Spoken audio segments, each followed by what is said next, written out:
Everybody that said that Avengers Doomsday trailer, it's coming at Super Bowl. Nope. They're not doing that. No Spiderman. Nothing from Marvel. And I think that is so smart. I think it's smart. We'll talk about why. But yeah, they're not putting it for what? It's not 2013 anymore, guys. We'll discuss that more. Wonder Man. It's a big hit on Disney. How about it? And you'd be surprised to hear I watched the whole damn thing. I watched all 6 episodes. Or 6, right? Yep. Or 8. 8 episodes. I watched 8 episodes. Thought it was 6, but I watched 8. After that, we got other things. We have the box office that we're going to talk about. Big box office news, actually. Some more inspiring stuff as I gear towards this pilot. So it's myself, John Roca, who we're going to start calling the trendsetter for the super chats. And then Mike, all he's got to do is bring up a porn star. He wins. Did you shit in there? Yep, I certainly did. All right, let's start the show. All right.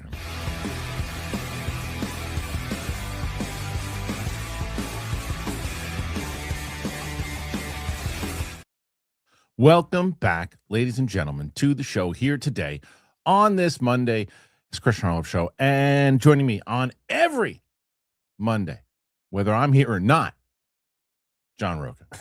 What's up, everybody? How's it going? How's it going? Is that the best I wish stuff? I knew more porn stars. I'm sorry, guys. I wish I knew more porn stars. You know what's hilarious is that on that show where and it wasn't even intentional. It just kind of happened where we started talking about it again. And of course, I think it was like an impression or something about Michael Caine and Arnold Schwarzenegger presenting at the AVN Awards, and then the next thing you know, it just became a thing.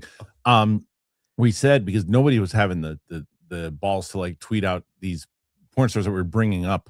And then people started doing it, and they started writing back. And then I'm actually in discussion about having one on the show.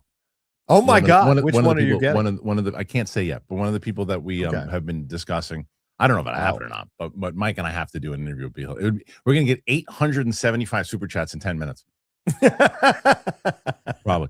But that's not what we're here today. How was your weekend? Yeah. That was good. Good. Yeah. A lot of fun. Yeah. Hung out with the lady. We went out and had a couple of dinners this weekend. So, every once in a while you got to take it out on a date. You got to remember, you got to have a little fun, dress up, because we're such homebodies. We're such home cats now. Yep. We rarely go out. So we had a nice time going out to a Greek restaurant and then an Italian restaurant the next night. Yeah, it was good times.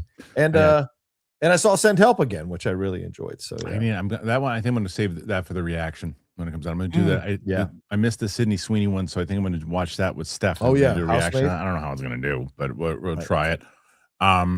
So we're going to do that. And then there's a couple other things I watched. Did you watch the most recent Game of Thrones? Yes, I thought it was really good. It was good. Yeah, it gets better and better. It really does. This whole series is excellent, man. Yeah, it really does. Yeah. Did you start? I don't know if we're allowed to talk about it yet, but did you start watching that new HBO Max show? Like there's that one Jason Bateman show. No, but I got the notification that I've got those episodes, and I watched the trailer over the weekend, and I was like, "Ooh, this looks good. This looks interesting," and especially because David Harbour has all that stuff going on behind the scenes with him and Lily Allen. It adds like an extra level of fucking meta stuff to it. Yeah, it does. Which I'm looking forward. Yeah, I can't say anything yet. But I don't know what the deal is. What I'm allowed to say. What I didn't. But anyway, some people want us to talk about the Royal Rumble. I didn't watch it. I'll tell you what I did was this is the thing. This is what I told you. This is what I knew was gonna happen. My daughter, my little one, was like, I want to watch the Royal Rumble. Like, great, let's do it. So I was like, you know what? Maybe because I'm a ESPN subscriber through that the bulk package. I have the bundle. I'm like, maybe I have access to it. So I bring it up, and it's like, with this membership, you do not have access. And my daughter was in the next room. I looked at the thing and I went like this, and I started looking on Twitter on the results. Screw you. I'm not paying extra for that bullshit. Oh, I know. No way. No, thank you. It's like greedy. This so greedy. They already charge people arm and a leg to go to those things. Yeah. And then they're going to charge me extra money to do it. No, thanks. You blew it when you left Peacock. I wonder how damaging that was to their to their brand when they did Well, that. It was they'll so never dumb. tell us the truth. They'll Right. never tell us the truth. But I think, and I suspect, and some of the insiders have said this on the quote unquote dirt sheets, that they've been suffering financially. They've been suffering ratings wise with the decisions they've made on all this Dumb. stuff. And don't let all the big like moments fool you. They're having trouble behind the scenes on this stuff. And so Yeah. it's no surprise. And I agree with you. It's dumb. And Bill Simmons tweeted out a whole thread about him trying to get access to Royal Rumble. And it is one of the most prominent podcasters ever. How does he not have access? You should send him a link. 100%. So dumb. Like comping the whole time to watch it. Greedy, greedy and dumb. So dumb. Because it's their one of their biggest events of the year. One of the ones that casual fans just love to watch. And it took me. I'm trying to get it. I'm like, okay, you know what? I'll do it. And I'm like, I'm not. This is dumb. So I just went on Twitter, watched your stuff, watched other people's stuff, and I said, oh. And then you told me, you had texted me and said predictable on who won. Yep. And I was like, who? You told me. I was like, okay. I saw that Liv Morgan and won, and then Roman won. Yep. It's funny because my friend James, who comments here, was like, I guess that a while ago he said Roman Reigns, and you had initially said no, you didn't think it was going to happen, and you changed your tune. Yeah, when they asked me the prediction last week, I said Roman and Liv. But when I think a few weeks ago, because it looked like they weren't planning anything storyline wise for him, I didn't think it was going to be Roman. But then he did an interview with McAfee where he was complaining about his storylines, and so that kind of changed my view on it as well. So yeah. But the Liv thing was predictable. I think they know they're in trouble and they go with their standards. Liv has been someone that a lot of people cheer for. People are excited for her winning, Yeah, even if her wrestling still hasn't improved that much. And Roman, people just love Roman, and Roman's great. But I think Roman's like, this is his last hurrah. Yeah, I think he's got to either jump to acting or just fully commit to this for the rest of his life. You know. So I saw the Masked Man thing with Braun Breaker. Do you think it's? There's only two people I think it could be. And go ahead. I want it to be the second person I bring up, but I know it'll be the first. Yeah. Okay. It's either Logan Paul, yes, or Jake Paul. I think it's Jake Paul. I hope it's Jake Paul. And I'll tell you why, because the guy was pigeon-toed and Jake is a little pigeon-toed. Okay. And so I think it was Jake. I hope it's Jake. That would make that would be a great. He should be wrestling at this point. Stop boxing. Right. He should be wrestling. The only thing is, how do you make that guy babyface? I don't know, because I don't know what they're going to do with Braun. Are they going to turn him babyface against this whole situation? And what's the deal with Seth? Like, there's a lot of things to untangle with the Seth Braun thing. Right. Why are you bringing in a master? Someone said Austin Theory. That would be so lame. That would be so lame. If they did Austin Theory twice, that'd be so. He's a double agent. That would be the worst writing ever if they did that. But the Austin Theory thing is a great example. Like that one night he showed up with the mask and did all the things he did. And we lays a wet fart in the Royal Rumble. Like who remembered he was even in it and it got knocked out? Like it meant nothing. Wet fart is how they handled Jey Uso coming out and then eliminating Brock at the same time. What are you doing? Who's running the production back there? Yeah. Also, what's his face? Rusev was in for like 30 seconds. Why come back for 30 seconds? I don't. It's insane. And there were no really big surprises. Nah, not really. I mean, Powerhouse Hobbs, it was great to see him coming over from AEW. Right. But it was already kind of rumored. And then Brie Bella. Brie was the only one that I was really she got a big, and she anyway, so that's, I mean, it's just not, there's no excitement behind it, guys, right now, especially the fact that I didn't watch it. I was a casual PLE watcher when it was on Peacock, and I know people keep saying get the VPN.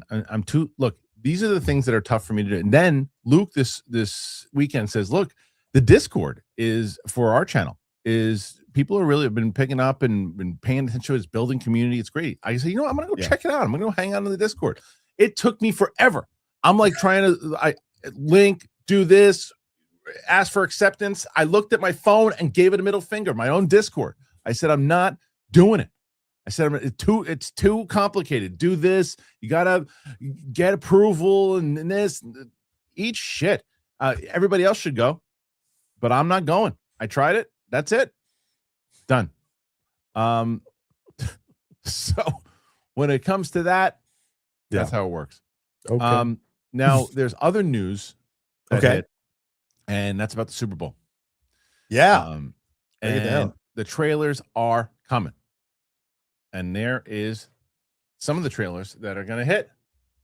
And so we get Mando, Mario Brothers, Minions, So initially, I was planning on coming to my office because I was like, okay, there's going to be some big trailers. I'm coming into my office. I am staying home and watching the game. I am not coming to the office. There's no world where I'm driving all the way to my office to watch the Mando trailer. No thanks.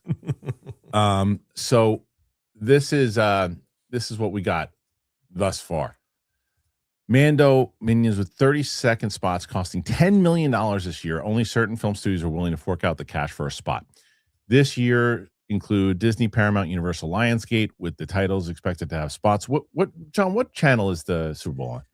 Super Bowl, I think it's on Fox with Brady, and I think it's on there. Let's take a look real quick as you're talking. Let me know. If there's a surprise here, it's that there really doesn't have any big reveals on the offer. Almost every title gets spots. Yeah, they've already had whatever. Oh, sorry, NBC. It'll be on NBC. Okay.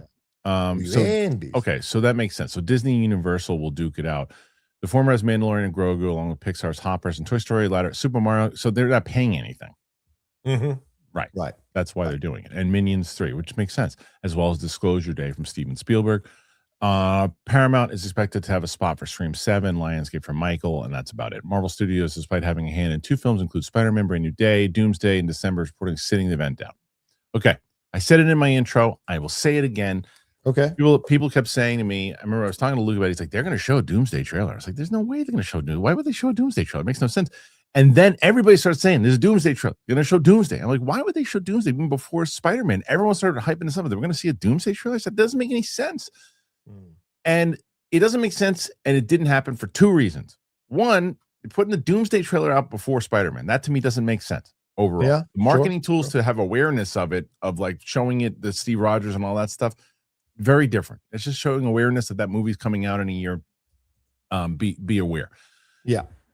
The biggest thing, why am I going to spend $10 million on a movie I know already is hyped up and that people want to see, and that when I put, it'll cost me a fraction of that to put it on YouTube and get the hype and everyone else talking about it. I could do my own event. Why am I giving someone else $10 million to run ads? As I said in the intro, in 2013, when people were running these big spots to do it, and this is really where you needed to go, and it was relevant to do, we're not there anymore. We don't need to do that. And I think that Disney is making the right play. It is a waste of money. It's a waste of money. Yeah. I tweeted this out. One of the news broke yesterday that would be no Doomsday, no Spider-Man at the Super Bowl. It's like, this is entertainment companies, Marvel, all these people looking at the old traditional way of doing things. And they're deciding it's not worth it. The amount of money they spend is like $7 million for a 30-second spot, I think. Like, why would we spend that money when we can just launch the trailer on YouTube? More people are watching YouTube than they're watching traditional television. More people watching Netflix than they're watching traditional television. So it doesn't make any sense. And we see that happening at Comic-Con as well. Like, why are we paying for all these people to fly in for one event when really the hype for it is already there, and getting people in a communal space to enjoy our shit isn't as big of a deal anymore because YouTube has become the communal space, or social media has become the communal space. So it's smart. I think it's very smart, and leave it for Coca-Cola or other brands like that. You don't need to do it entertainment-wise, in my opinion. No, it reminds me of Comic-Con. It's like Comic-Con's the same. Back in the day, Comic-Con was a great place to promote your movie and promote everything because you stay exclusive, you get hype in the articles. Like, because if you showed exclusive footage that didn't go anywhere, all the outlets would talk about it and hype would get real about it. Now you put it, the thing comes out right away. You spend less money to put it out as opposed to spending all that money on a movie and TV show that you don't even necessarily know is going to do well. It's the same thing with Super Bowl. It's like, okay, Universal, it makes sense. Run all your stuff because it's on Peacock. Right. So exactly. You're going to get a deal. So run all your stuff. Synergy. Yes. Disney make Mandalorian and Grogu. Okay. I don't understand the logic behind it. Is in the same way that they're spending. Maybe the difference is, as I said, maybe they really want to get. It is a very mainstream movie when you get Grogu, right? And they're not and you're not guaranteeing that everybody's going to run out to see this particular Star Wars movie because it's based on the television show. So maybe the logic is, all right, we want to let people know they're aware. There's brand awareness of Grogu. Maybe there's not this awareness. This will have super awareness now by putting it out at Super Bowl to let people know there's a Star Wars movie coming out. The casual fan now will know about it. So I guess I kind of understand it. You don't need it for Doomsday. And plus Doomsday's not coming out until December. Right. Mandalorian Grogu's coming out in May. So I get the strategy behind it. It's also, there's a Star Wars movie coming out. So I guess I understand why they would do that. I think it was a massive error that they didn't already put a trailer out for this. I mean, they put that little teaser out that was the same teaser they showed 2 years ago. So we'll see how I'm curious to see how the movie is, but like I said, I can wait until Monday to do a reaction to it. I'm not going to drive here just to see that because I feel like it's going to be one of these. It's going to be Clone Wars episode. Yeah, I think the Mando Grogu, as you said, makes sense because, you know, just because it's a big deal for Star Wars fans, a lot of casuals, did they watch that series? Do they know a movie is coming up based on that series? So you get their hype there. Hoppers make sense because Pixar has been taking it on the chin for the last few years. So you want to get more people excited for it. Plus, you know, the Super Bowl is a 4-quadrant thing. Kids are watching with their parents. Why not Toy Story 5? That all makes sense. Super Mario Galaxy, Minions, all make sense. Disclosure Day is interesting, I think, because Spielberg's last few movies haven't done that well at the box office. So you want to get people excited. Plus, you appeal to the UFO crowd. And so you want to get them also Universal again. This is going up. Yeah, of course. Right. Exactly. And Scream 7, Michael Jackson, that's universal. You want people excited about it. And then Scream 7, all that drama behind the scenes with Barrera and Ortega and all that. You want to get people, hey, we're getting Sydney back. We're getting Nev Campbell. We're getting Courtney Cox. So it's all like brand saving or you know, so it all makes sense, the choices. And maybe there'll be a Supergirl trailer. I imagine I think they said no. Look, I think it's the same thing. I think that if you're not Universal, you don't spend the money to do it unless there's something like maybe. I think Supergirl, I would do it for Supergirl. I understand. I was going to say Supergirl. Yeah, I agree with you. I think that if you're going to do one, it's because the same reason we gave for Mandalorian, right? But I just think that you know you get just as good at marketing as you were saying through social media and through other things than you 100%. Do on a big Super Bowl show. And people are not really necessarily paying attention to it. And they're showing the little TV spot that you have to run over to YouTube anyway to go see it if you want to see the full actual trailer as opposed to like the 30-second thing. So I don't necessarily know if you need to do that. I think that the time has passed. And the other thing is that they're very similar to like Comic-Con. They're dropping the trailers before the Super Bowl debut anyway. Like look at like Michael just dropped today. Which I think was the right play. And now they show, you know, a 30. Is Michael Universal also? Yeah, Michael's Universal and Lionsgate. Right. And then they also said Spider-Man. People are saying they should have put a Spider-Man trailer out. I think it's the same thing. You can drop a Spider-Man trailer a week later because if you have all of these movies, all of the movies kind of own the day. All of the movies. Yeah. If you wait a week, Spider-Man owns the day. Right. Spider-Man will always own share the day. It with the Super Bowl. Right. Yeah. Spider-Man will always own the day. And I think that most people who are complaining about not having a Doomsday or a Spider-Man trailer are upset because they don't get to see a Doomsday or Spider-Man trailer. Yeah. Because they're excited to see it, which is understandable. But in a business side, it's not going to hurt your business. Like someone said, I think it's a mistake that they didn't show Spider-Man. It's not going to hurt their business by not showing it. You're adding $10 million to the marketing that you don't need. Do you think that if they don't run a Super Bowl trailer, Spider-Man's in trouble?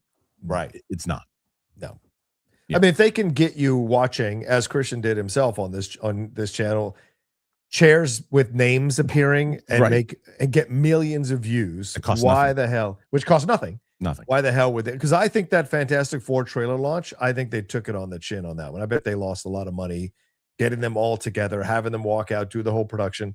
Just put the trailer out. That's what people wanted, and that's the smart move overall. So Well, but even there's something like Ed just said, it's true, but the Super Bowl gets 100 million people watching here in the US. Sure, but again, for what movies need it?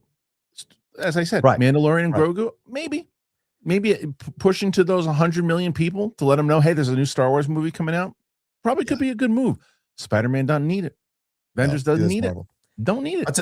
But somebody chimed in though, Kristian, with the World Cup, and I'm like, well, that's where you put some trailers because the World Cup is a global, international. More people are watching from all the countries than they are the Super Bowl. So that might be a place where you put a doomsday trailer, possibly. But yeah, Potentially. Super Bowl doesn't make sense. No. What do you guys think? Agree? Disagree? Put your thoughts in there. Let us know. Should they have done the Doomsday trailer? Should they have done the Spider-Man trailer? I want to hear.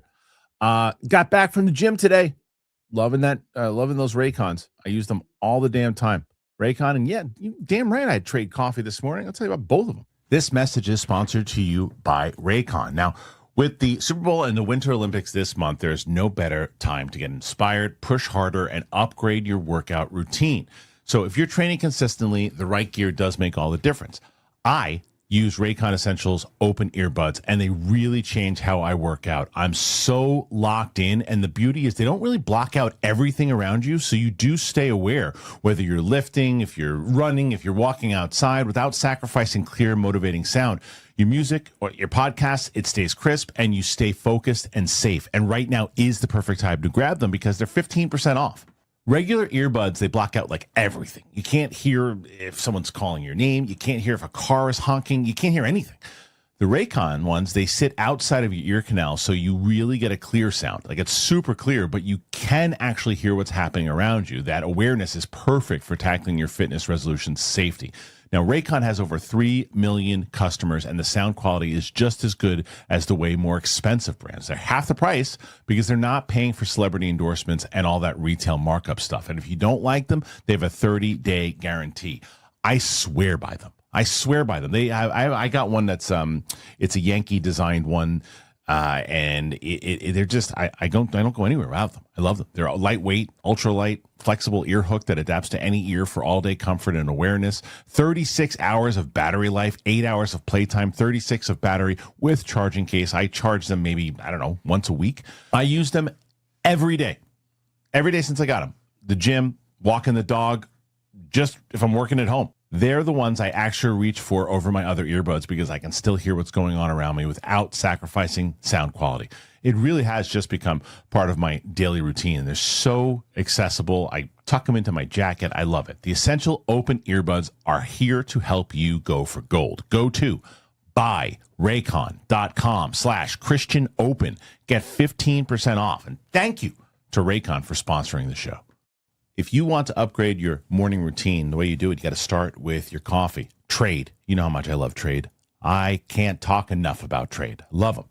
Trade turns your daily cup into a moment of discovery, pairing you with the fresh roast from the country's best local roasters. It's tailored to exactly what you love. It's a tiny monthly surprise that you look forward to every month. Fact, every single time I get my Trade coffee, I feel like it's Christmas. It's the best. Trade, it's the #1 coffee destination in the U.S. Their team of expert baristas, tasters, and Q-graders use real coffee knowledge to match you with coffees that you will love. They curate over 500 coffees so you can try something new with every delivery. Each bag is roasted to order and delivered fresh to your door at prices comparable to grocery brands, but with that cafe-level quality in every cup. It's very simple to do. You just take Trade's quick quiz. They find your perfect match. And if you don't think the first bag is quite to your liking, they're going to replace it for free as part of their first bag guarantee policy. I think I selfishly get the coffee because I like the way it makes my kitchen smell in the mornings. I just love their coffees in general. But then the taste of it, I just feel so exquisite with the Trade coffees. It's the best. They have variety. You get to try something new all the time. You can discover roasters that you never would have otherwise, and you can just figure out, I like this, I don't like this, moving on to the next. You have that personalization of the subscription itself. It bases it just on your taste alone. And the good news is that you support local roasters. Right now, Trade is offering 50% off a 1-month trial at drinktrade.com/Christian. That's drinktrade.com/Christian. You get 50% off for 1 month. drinktrade.com/Christian. Thank you so much to our friends over at both Raycon and Trade. Really excited to continue to have them on as partners. I hope you guys have been trying them. And I know a lot of people have been trying Trade. That's why they're back. I know people have been trying Raycon. That's why they're back. So I hopefully continue to try them. All right. By the way, it came over on Variety. That's super cool. Yeah, go ahead, brother. No, Puppy Bowl, right? Yeah, I mean that's what they did for Superman last year, right? They kind of teased it, but it was kind of a lame tease. It's going to be the same. I agree. Same thing. I agree. Kind of a lame tease. Kind of a lame tease last year because they probably didn't spend a lot of money on it again, nor should they. So they just want people to get to watch the Puppy Bowl, which is fine. Yeah. Totally fine. So how's the workouts been going? How's the diet been going? Good. Yeah, good. So staying on it. Yeah, cheating every once in a while, but still staying on it for the most part. And so doing my thing. I like I said, I got to add the working out a little more consistently, but it takes time to work up to that mentally, but it's going to happen. It's on deck for sure. I've been trying. Been a year. Yeah, look at this, John. Look at this. Look at it's it. Look working. at that. It's working. Look at that. And I'm eating nuts. That's what I'm eating. I'm eating nuts.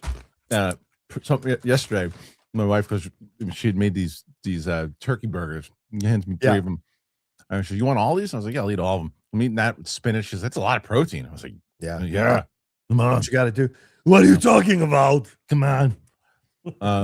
So anyway, look, let's talk about let's talk about the Michael trailer. What do you want to talk about? Yeah, the Michael show, because we're talking about trailers and everything too. New trailer dropped today. Yeah, for Antoine Fuqua, Michael. So let's talk about this trailer in general. Following yesterday's poster, Universal and Lionsgate unveiled the full trailer, upcoming biopic about Michael Jackson. Fuqua directs, with Graham King producing the film. He's going to have the Super Bowl spot. Also, the title is described as the portrayal of the life and legacy of one of the most influential artists the world has ever known. Follows Michael Jackson's life beyond the music, tracing his journey from his discovery of extraordinary talent as the lead of the Jackson 5 to the visionary artist whose creative ambition fueled a relentless pursuit to become the biggest entertainer in the world. Michael Jackson's real-life nephew, Jafar Jackson, is playing Michael in the film. Yeah. Okay. What did you think of the trailer? I thought the show was great. I did my reaction this morning. I put it up on my channel, and I just really enjoyed the trailer. And you got a full picture of what they're going to explore here.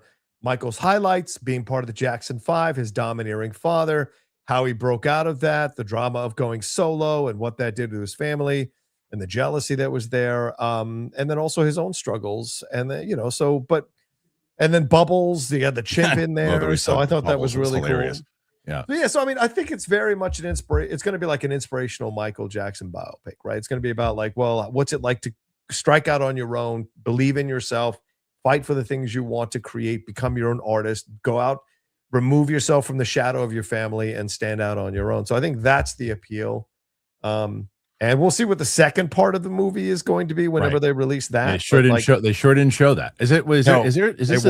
Is there 2 parts to this movie? Yeah, the rumor is it's been split into 2 parts, and they had shot the whole movie. Okay. But apparently they had forgotten that they had an agreement with an estate from one of the kids who sued him for the molestation stuff, and so they have to readjust and reshoot and rewrite the second part. So we'll see. I think it all depends on how this one does, if we're going to get a second part. But even Paris Jackson, his daughters, come out and said that like she read the script and she didn't like some of the stuff in the script, that they're pushing some of the lies about the narrative that they want to play to a certain audience. But look, you got to sell the film.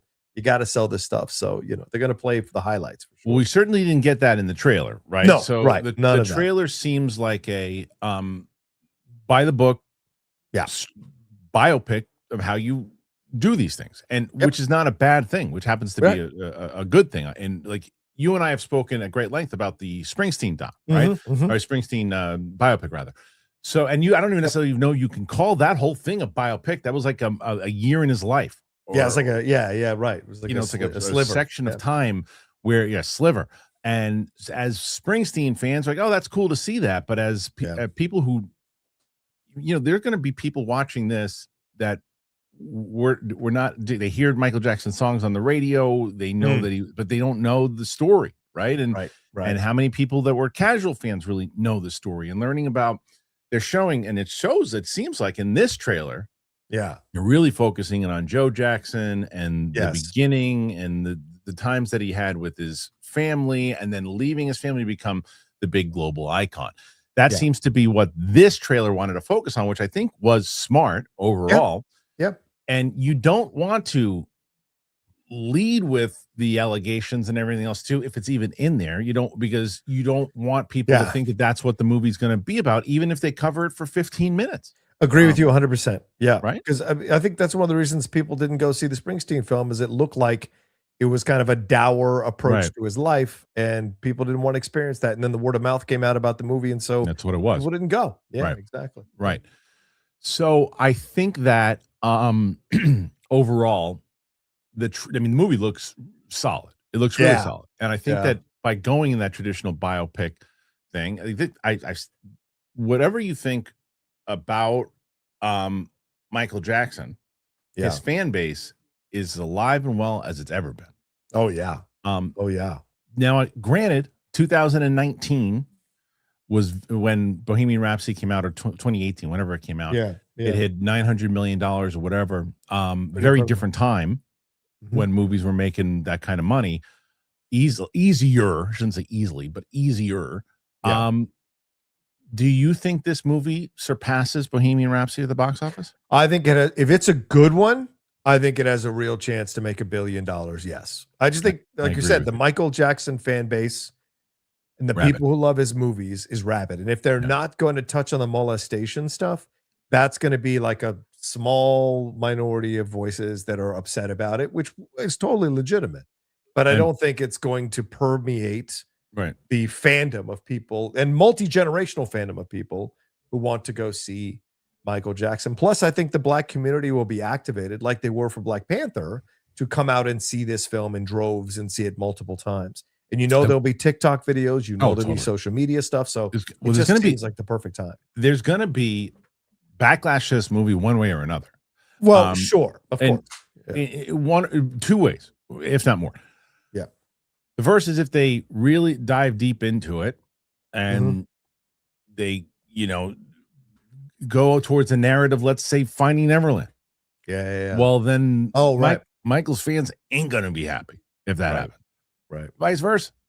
They play it in a way that show that this is just a dude who liked kids and because of like kids as far as like just like a Mr. Rogers type. Yeah. And people go bullshit, and they don't like that, and they go against it, and they say that's not how it is. So it's going to be interesting to see how they portray it. I don't know how they're going to portray it. I have no idea.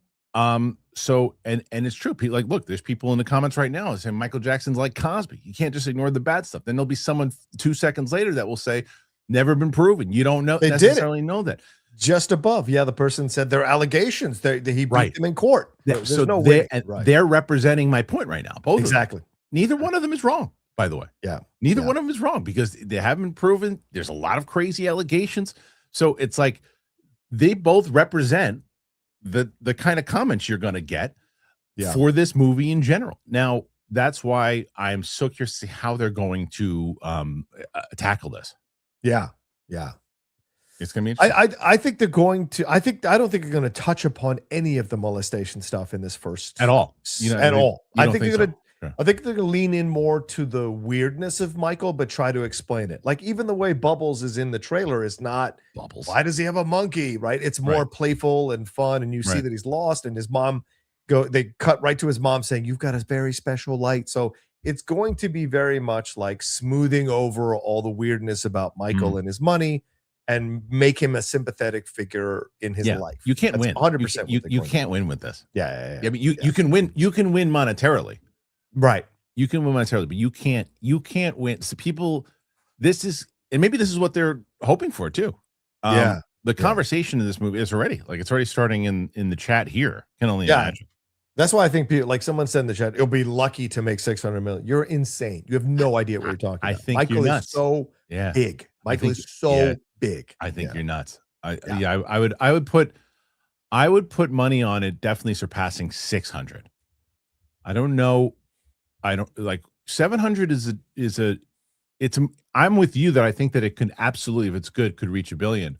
Yeah. But it's a different time.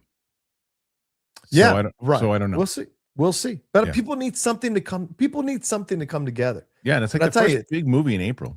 Yeah, and Michael Michael was able to transcend all that shit. Like Michael was liked by everybody across the board. Political differences, ethnicity, color of skin, whatever.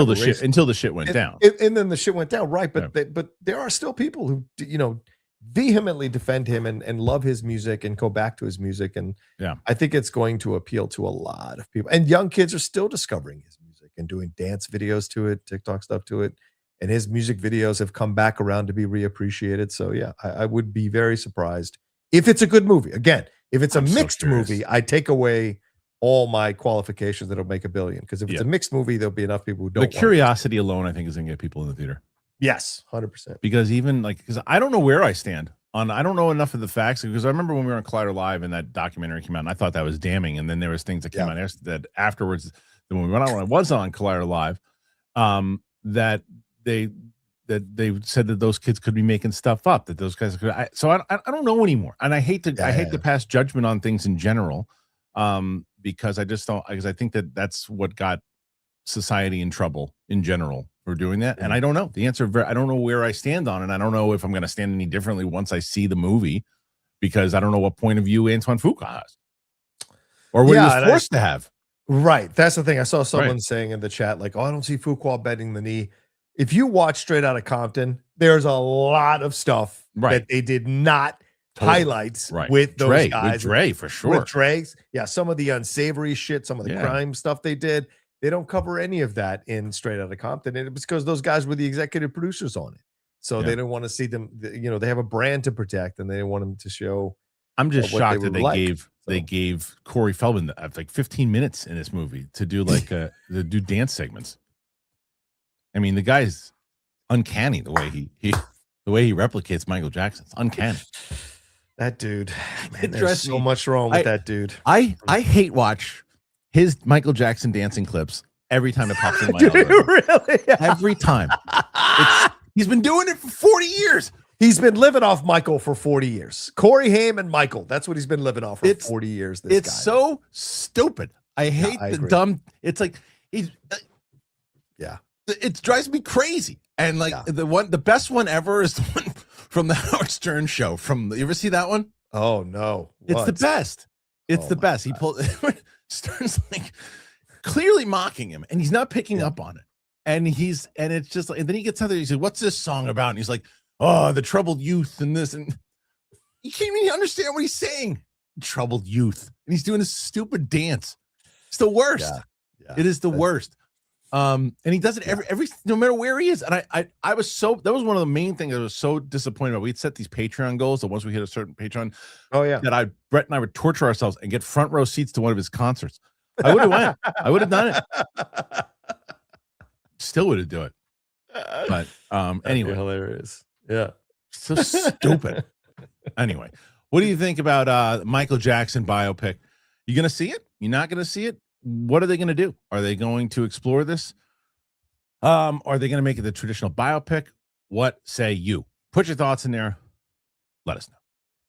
John, what we always do here every single Monday, we go over the box office. And January's been have you been to any screenings? But you saw the Sam Raimi one, right? Yes, I saw Send Help, yes. But I did not go see the Shelter screening because it's another Statham vehicle. So I have not been in the theater since December. I think Avatar. Oh, wow. No, was Avatar last? No. That's not true. That's not true. I went this year. Okay. I saw 28 years late Bone Temple when I was in you've LA. Seen the Bone Temple when I was in LA. Yeah, right. So I haven't been in a New York screening since December. And it just hasn't been stuff that I've necessarily rushed out for out of the theater reactions or other things. I think Scream might be the first one, maybe. I'm not sure. I don't know yet. Yeah. But there's a lot of people that did go to the movies this weekend, and we had a pretty good turnout, all things considered. Yeah. So check this out. Okay. Send Help, Iron Lung, rule the box office. So it's been a fascinating weekend at the box office. Send Help came out on top. The well-received dark comedy survival horror tale performing above expectations to land a $20 million opening weekend. How much does this movie cost? It's on a beach. Couldn't cost more than $40 million. Right? Probably 40. Probably. I'll take a look. I'm gonna guess. I'm gonna say 48 million to make without marketing. 40 million. 40 million. 40. Yeah. It was 40. Yeah. Okay. Yep. So 40 million is my initial guess. But $40 million, it's on a beach with two really good actors. Yes, agreed. This is smart. 20, this will make his money back and then some. Domestically, after a bumper Saturday of 7.1, down just 100,000 from its Friday previous haul of 7.2. R-rated film pulled in a further 8.1 million overseas from 47 markets for a 28 million start. Very healthy kickoff for 40 million budget genre feature. It also gives Disney 3 titles now dominating the global box office with Zootopia 2, Avatar: Fire and Ash still pulling in punters. One of the biggest stories of the weekend is Iron Lung. YouTuber Mark Pleer. Do you know? I don't know him. Markiplier, I think. Markiplier's 3 million independent horror film based on the indie horror video game about convict piloting a submarine in oceans of blood. I'll tell you what. Yeah. This just shows you how big the internet is in general. This guy has he's got 35 million subscribers, right? Something like that, if not more. And I couldn't even get his name right. I don't even know who he was until this weekend. I have no idea who he is. That doesn't mean anything except the guy clearly has a really big following. It just shows you, like, my daughter watches, like, my youngest watches these YouTubers of like cooking shows and everything too. And they have 15, 20 million. I've never heard of them. And it just shows you how big the internet is, and also shows you how out of touch I am with everything. That Keep telling me about Super Bowl ads. 100%. That title will come in a close second with 17.8 million domestic and a further 3.9 million. The film not only stars Mark Fishback. So he's the star of it too. Mm-hmm. Okay, but was pen directed, financed, and self-distributed by him, bypassing studios altogether and marketing purely to 73 million followers. 73. Yeah, across digital platforms. That has even gotten the same league as major Disney release is remarkable. The other big film this weekend was the Brett Ratner directed Melania Trump documentary, Melania, which pulled in 7 million domestically to come in third. This is already on John Roca's top list of the year. It's number one. Yeah, number one. It's his number one movie of the year. It'll be hard to top. Please come see my movie. Hard to top. According to Amazon MGM, 72% of ticket buyers were female and 83% were purchased by Scott Mantz. The critical reviews were dire. The cinema score was an A, suggesting the film did preach to the faithful. Right. As one box office pundit called it, film is playing more like a faith-based movie than a regular documentary. Finally, Jason Statham-led Shelter was pushed to 6th with 5.5 million. A fairly dismal start for 50 million budget, though its 7.5 million overseas take was decidedly more impressive. And then The Moment landed $106,000 per average on 4 screens. Chris Pratt, Mercy fell to 7th. I'm going to go to the actual numbers here. I'm going to bring up Mojo real quick. I'm shocked. Yeah, let's see. Send Help, 20 million. Yep. Iron Lung. I mean, this we'll talk about this. That's Iron Lung is the story. It's the story, and it's and on so many different levels, it's the story. But Iron Lung is the story. Melania at number 3, Zootopia at number 4. Zootopia so far is at 1.76. Where is that person? Where's that person in my chat that told me I was absolutely crazy to say that Zootopia 2 would make more than Avatar? Where'd you go? Where'd you go? Shelter. Yeah. He disappeared like the guy that said that Jey Uso was the main event guy. Hey, my God. Shelter, 13.1. And then let's go back in here. Let's go to Avatar. Avatar, by the way, Avatar: Fire and Ash, it's still, even at 1.4, which it got to, it's like the number 5 or 6 most profitable movie of all time, by the way. One of those. I saw the number on this morning. It's in the top 10. Regardless of what you think, it's still $1.4 billion. All right, let's talk about this. It's a flop, but go ahead. Yeah. No, it is not a flop. That's the stupidest thing anyone said. You don't think disappointment. Okay, it's not a flop. You can't make $1.4 billion and be a flop. It's a disappointment. Go ahead. They probably wanted it to make 2 for sure. 2. So I think to them it was probably a disappointment. But there's no coming $600 million less. Flop is not a good thing. Flop is crazy. Let's talk about Iron Lung. All right, let's talk about it. There's so many things I love about this. Yeah. The first, I'm going to go selfishly. Go ahead. This is coming from someone who has a fraction, not a fraction, a bit of dust as far as subscribers compared to this guy, right? Yeah. But he's proving my point of what I said. I told the audience, because I'm going to be self-financing this pilot, And I said, we are at a place now that you guys, when I talk to the audience, you get to decide what you want to make successful and who you want to help. And you can tell the studios to go scratch their ass. And that's exactly what this guy did. This guy financed his own thing, put himself in the damn movie, and made almost $20 million opening weekend. And he used his massive audience that he had, and he used it right. Anybody who chastises him for that, like I said, I don't even know who this person is. I don't know who he is, but he is, to me, a baller. It's a baller. I mean, the fact he did it, and if anybody says, "Oh, well, you used your 76 million subscribers," of course. Well, what do you want him to do? Of course, he's going to do that. That's exactly what he should have done. And I'd be lying if I didn't have 76 million subscribers. I'd say, "Hey guys, all I need every one of you to do is put in a quarter, and I can make my show."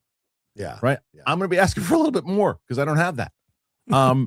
But the point is, we are in a different age today because of what we are able to do with YouTube and TikTok and Instagram. If you can build an audience and you can get an audience to get behind you and say, yes, we're rooting for you. We want you to succeed and we'll show up for you. That's a win that you don't need Netflix or Amazon or Universal or Disney going, well, we want to do it, but if you can take out everybody, especially yourself, then we'll do it. Oh, and change it. Instead of it being this, instead of it being horror, make it a comedy. And instead of it being comedy, make it all about dogs. And you're like, you can just do it. And that is exactly why I think this guy has now he set a new standard. And it's what Stuckman was trying to do too. And I saw people shitting on Stuckman today about this and saying, well, how does he feel now that this guy puts one movie out and does 20 million? Again, Chris Stuckman has about 2 million subscribers. This guy's got 72. There was 70 million more than him. And Stuckman and Stuckman's movie is going to wind up making a profit, by the way, for what he did. And I give him a lot of credit as well. The both of them went out, used their audience, and made stuff without having to worry about the studio. So both of them win. Yeah.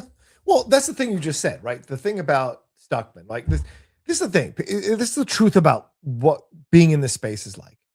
Everybody on the fucking sidelines has something to say, but not the guts to do it. Right. And Stuckman had the guts to do it. Yeah, a lot of people sitting on the sidelines would love to make a movie. Get off your ass and do it.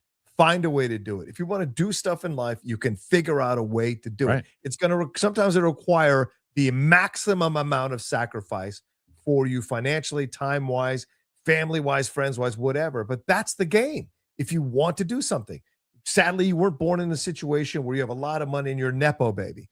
Most of us aren't. 95% of us aren't. And so the people who have to create, who want to create stuff, and they've built to grow through grassroots like Stuckman did, they deserve respect and love for going out and doing it. The quality of it is, of course, up for subjective reaction. But the fact that they did it, and rightfully so, exactly. But the fact that they did it is amazing.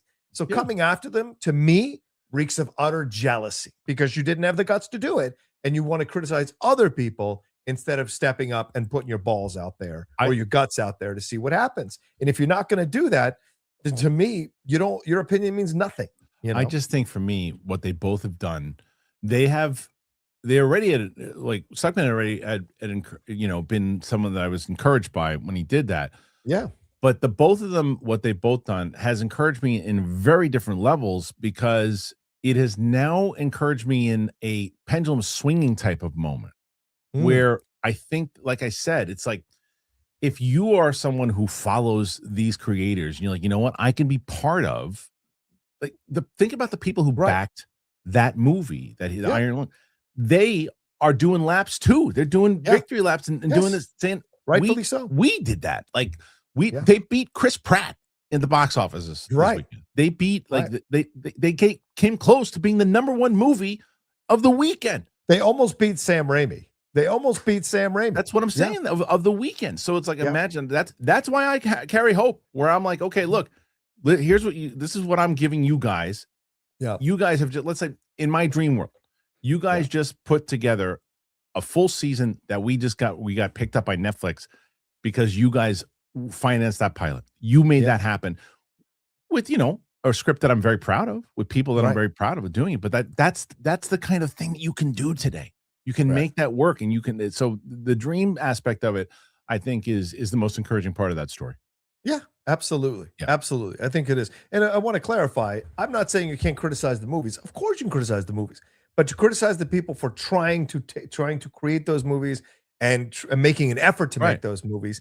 That's where the jealousy comes. Okay? Look, That to me is not the result of the movies. That you obviously your opinion on the movies is completely valid, whatever your personal opinion is. But the fact that they did it, the fact that they put their guts out there, that means something. And the fact that they weren't willing to do standard tired studio slop, that means something. It deserves your respect, and that's my opinion on it.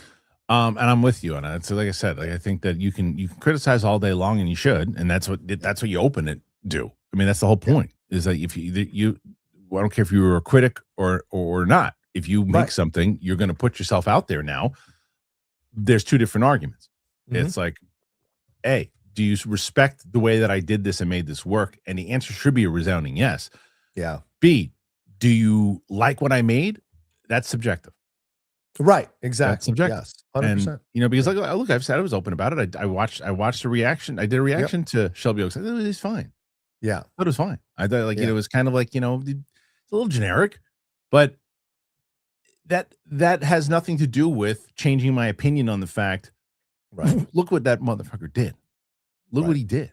He got it done. He got it made. And now he's got another chance to do another movie.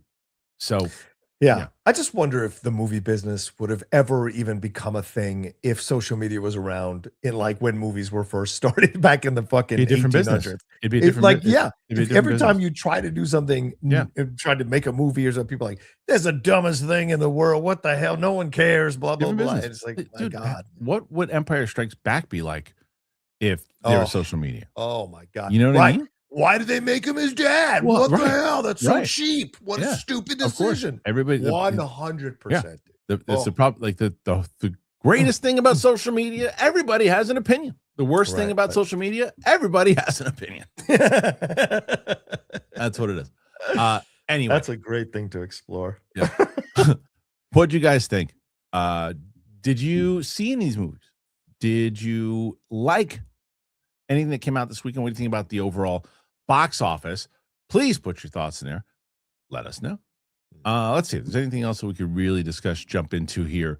Did Michael? He did that. Oh yeah, let's do this one. Well, let's end with this one, because I am curious. I haven't talked to John about this yet. Oh, okay. So we will discuss, and I'm sure I'm going to be in the minority on some of this, but we'll see. Okay. Wonder Man. Hey, it's a hit on Disney Plus, which is what I was curious about. I was curious what were the ratings going to be like for this, because it was getting really good reviews from both critics and audience. Disney launched its Wonder Man series this past weekend, titled Riding High, and very good reviews from critics and audiences. Not bad for a show that was almost a potential write-off for the studio.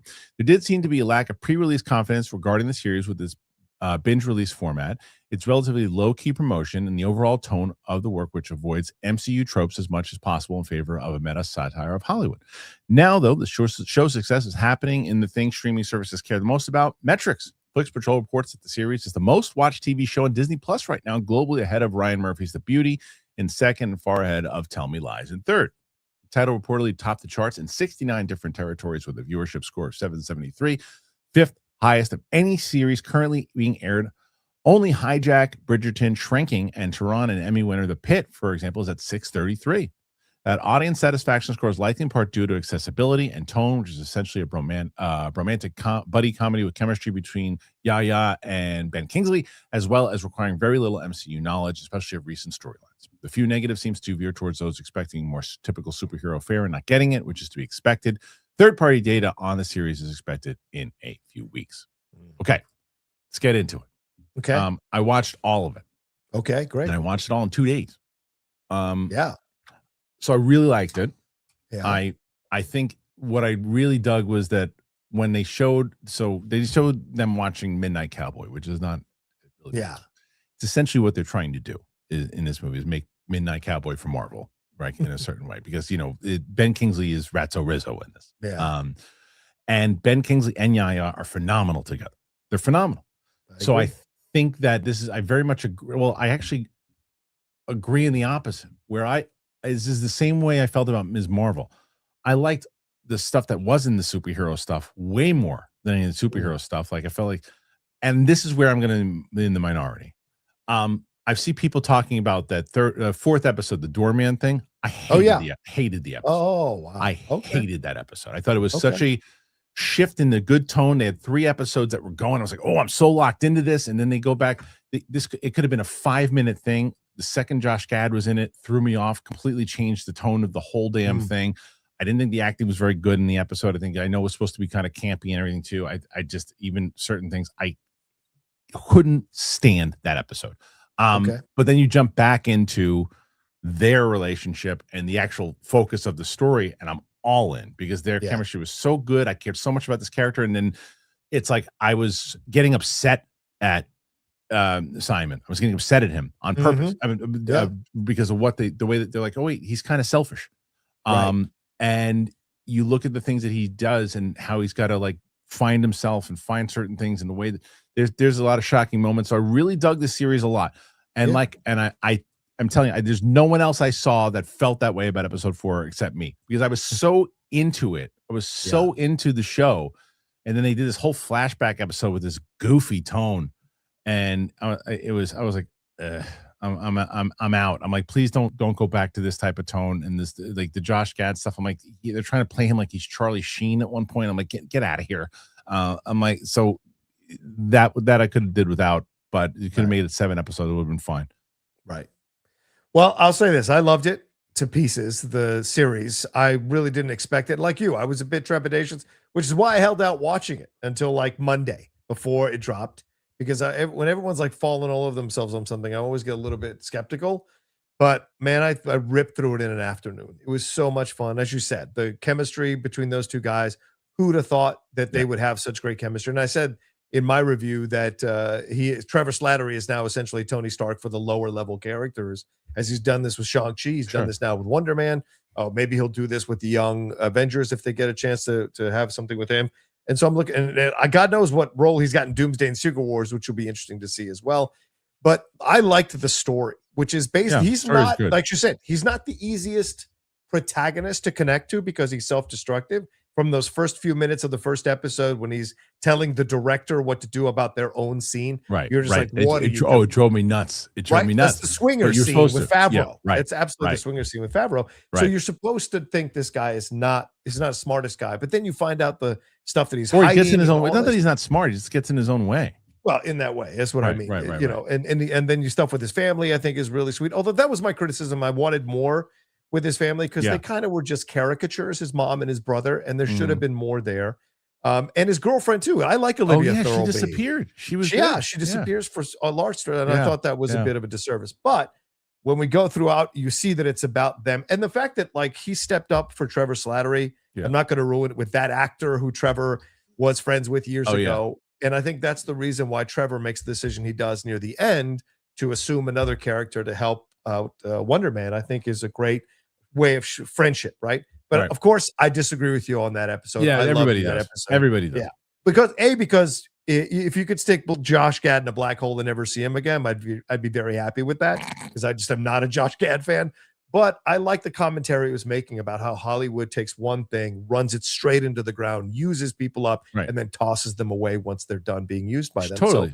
So I understood why they did it, and it gave us backstory on the story. Well, someone said it too. They said the only reason they did Doorman was to facilitate Doorman waiver. I get it. I don't know why they did it, but you could have done that in a 5-minute news report. Right. Could have been a flashback conversation. Full episode. And I'm telling you, I don't want to call out anybody in particular, but there's one scene. The acting was so bad, and not like cheesy acting on purpose. It was like they were supposed to be like, it was so bad. And I was like, how is nobody calling this? Like, I couldn't believe how bad the acting was. I was like, this looks like independent, like bad film acting. Yeah. And then, but then I just saw people were loving it. So what do I know? The show itself, really good. And that's it. Yeah. We'll see where it goes. We'll see. And where is he going to be in this whole thing now that the response has been so positive? What is the reaction? Are there going to be reshoots? Is he going to be a bigger part of Doomsday or Secret Wars? I don't know. He's a ground level hero, but he's in LA, not New York, like with the Defenders and stuff. So where is he going to fit? Is this a West Coast West Coast Avengers situation with Vision, Hawkeye, and him? So there's a lot of possibilities now that people like it, you know? Well, I mean, clearly it did. I mean, I wonder if they're going to, because it looked, there was no news or word that they were going to do a second season. And I think, as they said, they were going to do a write off to it at one point. Ugh. I think they were looking to do a binge, because they looked like they were kind of doing the Echo and Ironheart thing to this. And they were kind of like dumping it and moving on. Because I think that the word of mouth really helped this show. I think it helped it tremendously 100%. because the critics, look, it was predictable. There were certain people that you and I know, we could have written their review for them and they would have said everything. Anyway. Of Like course. that was predictable. It was the audience follow up to me that even the people who looked like, oh, of course they're going to hate it, and they didn't. And you're like, okay, so, and it was one of those things where I was curious because I said it last week. I was like, I don't know how much interest I have in it. And everybody else was telling me how fun it was and how good it was. And I was locked in. I was locked into it, and I cared because the main reason I wanted to watch it was this main reason that I was locked in is because of both Yaya and Ben. And I'm watching both of them, and I'm like, okay, this is exactly why I was hoping that they would deliver on it, and they did. There was some good lighthearted moments. I cared about their characters. I didn't give a shit about the superhero aspect of it. Like I was at one point when he has I'm like, oh yeah, superhero stuff. I didn't even care. I was like, I was more involved in the relationship, even more so than the Hollywood stuff. It was more about the relationship. So seeing that friendship develop, for sure. Do you think, though, I should ask you this, Kristian, do you think then, because a lot of people, and I think rightly so, a lot of people were complaining that Disney has done this now with multiple series that are led by people of color, with Echo and Eyes of Wakanda and Ironheart, and now Wonder Man, dropping them all. But I think in this situation, dropping them all at once actually was a positive, as opposed to dragging it out week to week to week. I think it was a positive. This is not a type of show that is week to week to week. Yeah, exactly. And so it just makes sense to drop it this way. I agree. And it's digestible really quick. Like, I didn't watch just one. I watched the first 4 at night, and then I watched the next 4 the second. I watched them like two movies. And was happy that I did. And it was like, and they tied it into the Marvel stuff. They had that same cop that was in Ms. Marvel, and he was in Spider-Man. And he was back, and he's got a pretty prominent role. I guess Ed Harris was initially supposed to play his agent, is what it was. Oh, really? Supposed to play, Ed Harris was initially supposed to play. I like the girl they got. She was good too. She worked. But either way, I think this is a show that I'm wondering if they're going to wind up doing a second season because it's done well. It can cost that much to make. We will see. And if they're going to bring him back in, I don't think you need to have him in Doomsday. I don't think you need to have him in Secret Wars. You could have him be down the line. And the question also is going to be: is he going to be is he a mutant? I don't know. It's a good question, and we're going to see where he fits. Because traditionally in the comic books, as I said earlier, he's not. He becomes part of the West Coast Avengers. Okay. But I don't remember if he's a mutant or not in the comics. So that'll be curious. But it certainly feels like, judging from his backstory in the series, that he has had this within him since he was a child. So it would lead to that. I really love it. I don't want to spoil it for people, but there's somewhere that he goes at the very end that I really like the dynamic. And I want to go into a spoiler conversation because of it said a lot about his character. Yep. And I like when the writing pays attention to that stuff. And that was the other thing with this show. I think it's very well written. Even the dopey episode it was well written, and I understand, like, for what they were doing, it was just such a dramatic shift in tone. But the episode was written well, and it was almost like that almost played like a like if that was like if episode 4 was like its own Werewolf by Night type special off to the side on if it would have come out after the series, like, then I might have liked it more. Like because it was such a jolt in the.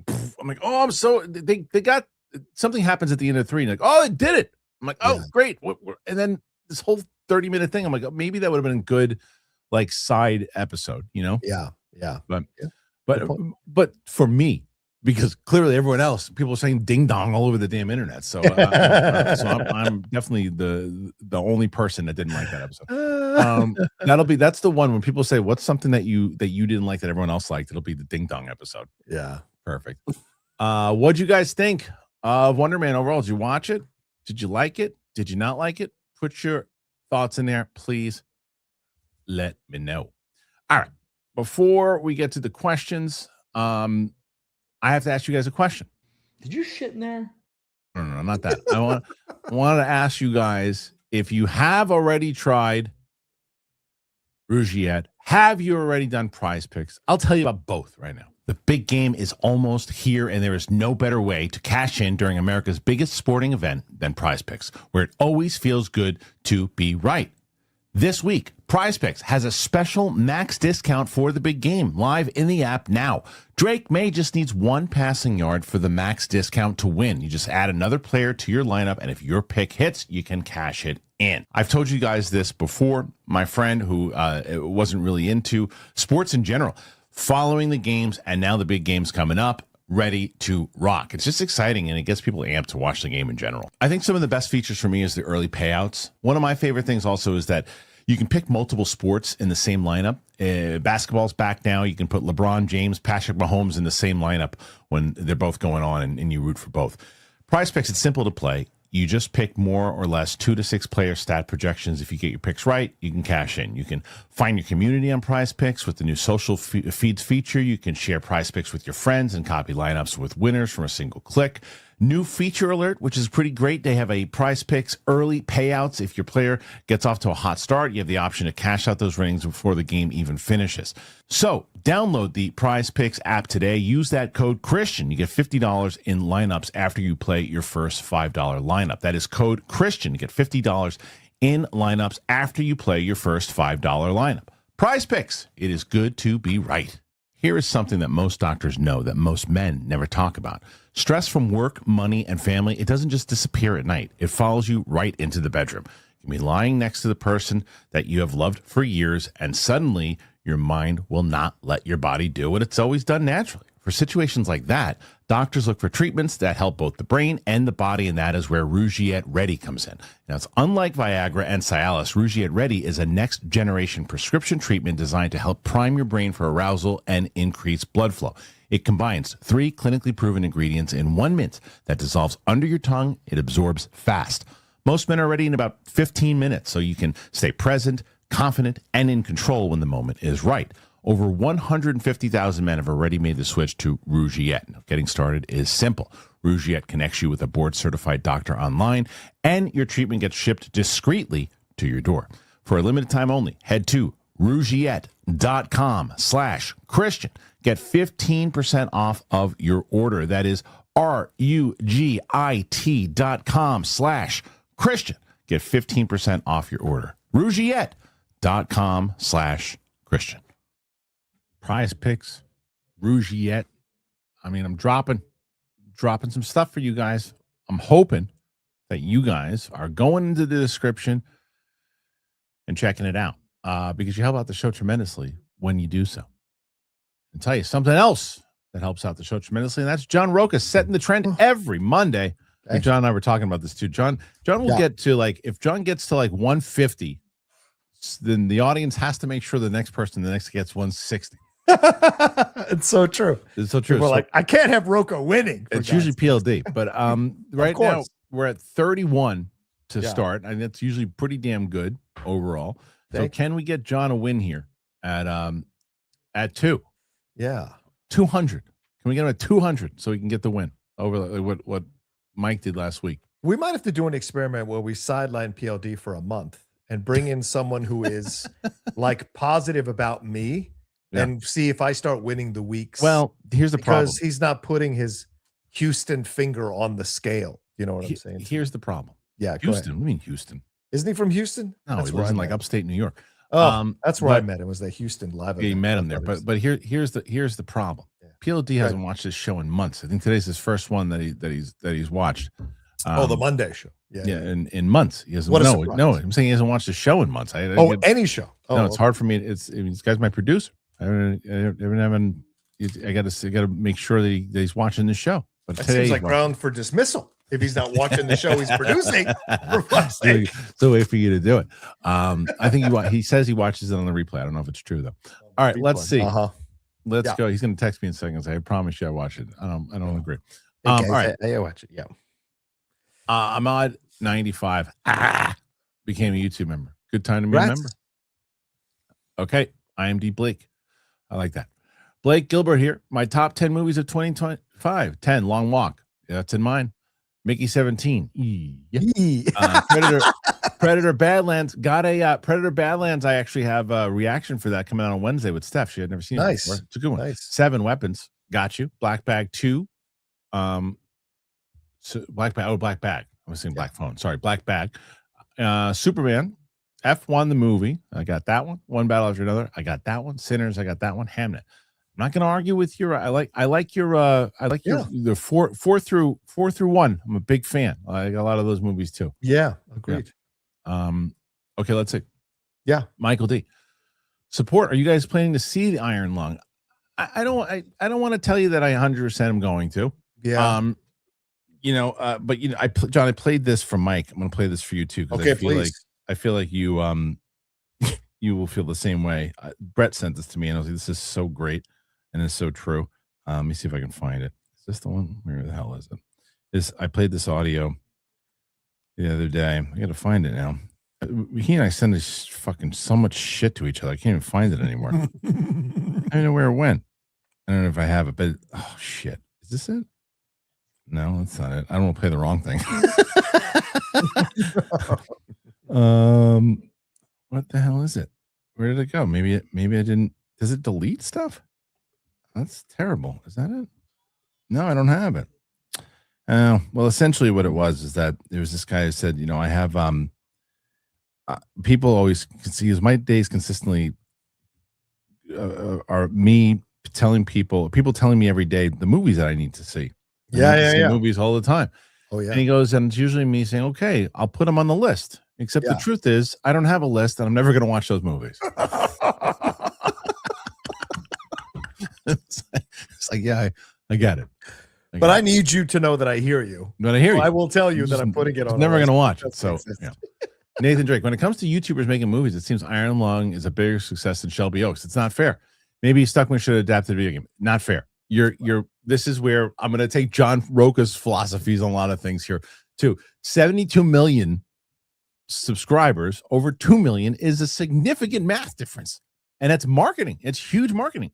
It's and it's great, and it's what you've got. Just a major thing. Like, look, for me, I ain't making a movie. I'm making a TV pilot, and I already know I've got a significantly less subscriber count than Chris Stuckman. I'm going to be having to fight really hard to make sure that this thing gets funded, and I'm not asking. I mean, for what it costs to make a pilot, it's going to sound to people, oh my God, that's what you're asking for. And it's like, in the grand scheme of things, I keep using this as an example. I told Keith Jardine what we're making it for. He goes, that's it. So yeah, it's like it, but you've got to really push to the numbers you have. So it's, I don't think that that's fair to say to Chris Stuckman at all. I agree. And I don't know why you're comparing. Like, it's just like, shouldn't we be happy that both of them got a chance to make their movies? And yeah, maybe one did better than the other, but we don't know fully the financing particulars of each of them. And I mean, it wasn't made, this was made for $3 million. Okay, Iron Lung. That's not what they paid for Stuckman's film. So there's differences, but shouldn't we just be happy both of them did it? Why are we trying to shit on one to uplift the other? It doesn't make sense. No. Yeah, that's just math. Yeah. Gen X kid. Hey, y'all, smooches. Life was lifing, but I'm back now. Glad you're back. Hope everybody made it into the new year. Drink safe and blessed. Well, I'm glad that you're back, and I'm glad you're going to be hanging out with us this new year. We got a lot of fun, exciting stuff, so we're happy to have you as always. Yeah. Carlton Rudder, there he is. London Calling, Eclectic Movies Weekend, excuse me. Wrecking Crew. Which one's the Wrecking Crew? I don't know. Dumb but fun. Is this thing on? That was a good one. Good, not great. I like that one. And Hoosiers, superb sports movie. Hoosiers is great. Oh shit! Wrecking Crew is the Batista Momoa one. I still haven't watched that. I haven't watched that either. Yeah, I haven't watched that one either. Why is that? I will say though that like I think that the story for Is This Thing On is Will Arnett being a leading man. Yes, agreed, 100%. We've been sleeping on Will. He was great. He was great. And I was never a big Will Arnett fan. Yeah, I'm with you. I'm with you 100%. Yeah. I thought he was fine on Arrested Development. The podcast at times gets irritating to me with him and Bateman and Hayes, but like I've always liked him, but never thought he was all that. And then you see him in this movie, you're like, this guy should be getting calls for a lot of shit. Great. He was great. Okay, next one. Andy's Franksky. You guys must have flown through season 3 because there's only one episode that would make Sam that teary-eyed. So check this out. Look at this. Okay. So we just watched. I will say in a second what we watched, but here's a reaction. We're watching Game of Thrones, and let me get rid of this real quick. Hold on. Okay. I want to make sure. So this is Whoa, what's followed by that. Oh, what episode was that? This is the Red Wedding. Oh Lord, yeah, that episode. If they had a camera on, oh, dude, there's like that's a fraction of what poor Sam went through. She couldn't speak afterwards. Now people are flying through. Yeah, we're right. She's coming in today, nice. And we're starting season 4. Like we're already at season 4. Like now we've only aired tomorrow. We're airing the season finale for 2. But we're knocking them out because you got to remember. People are like, are you firing through these? Like, yeah, she came in for a few 4-hour sessions. We knocked out 4 episodes.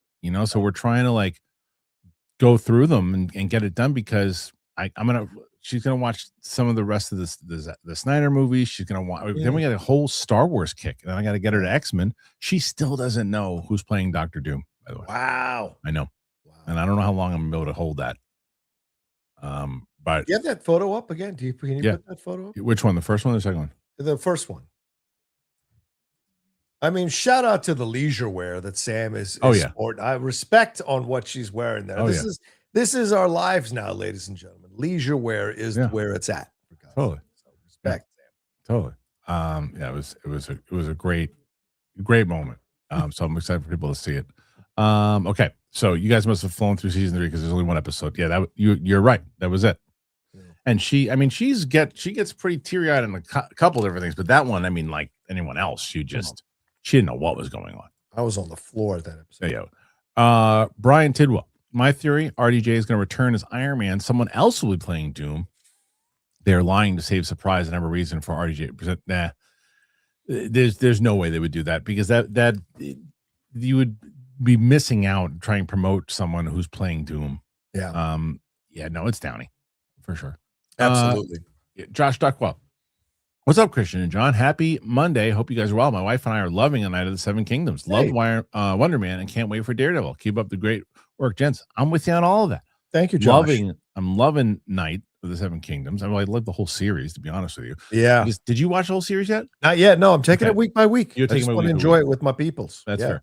So what I would tell you though is that you should watch. Even when you watch with your peeps, I highly recommend if you're able to watch 5 and 6 together. Oh, okay.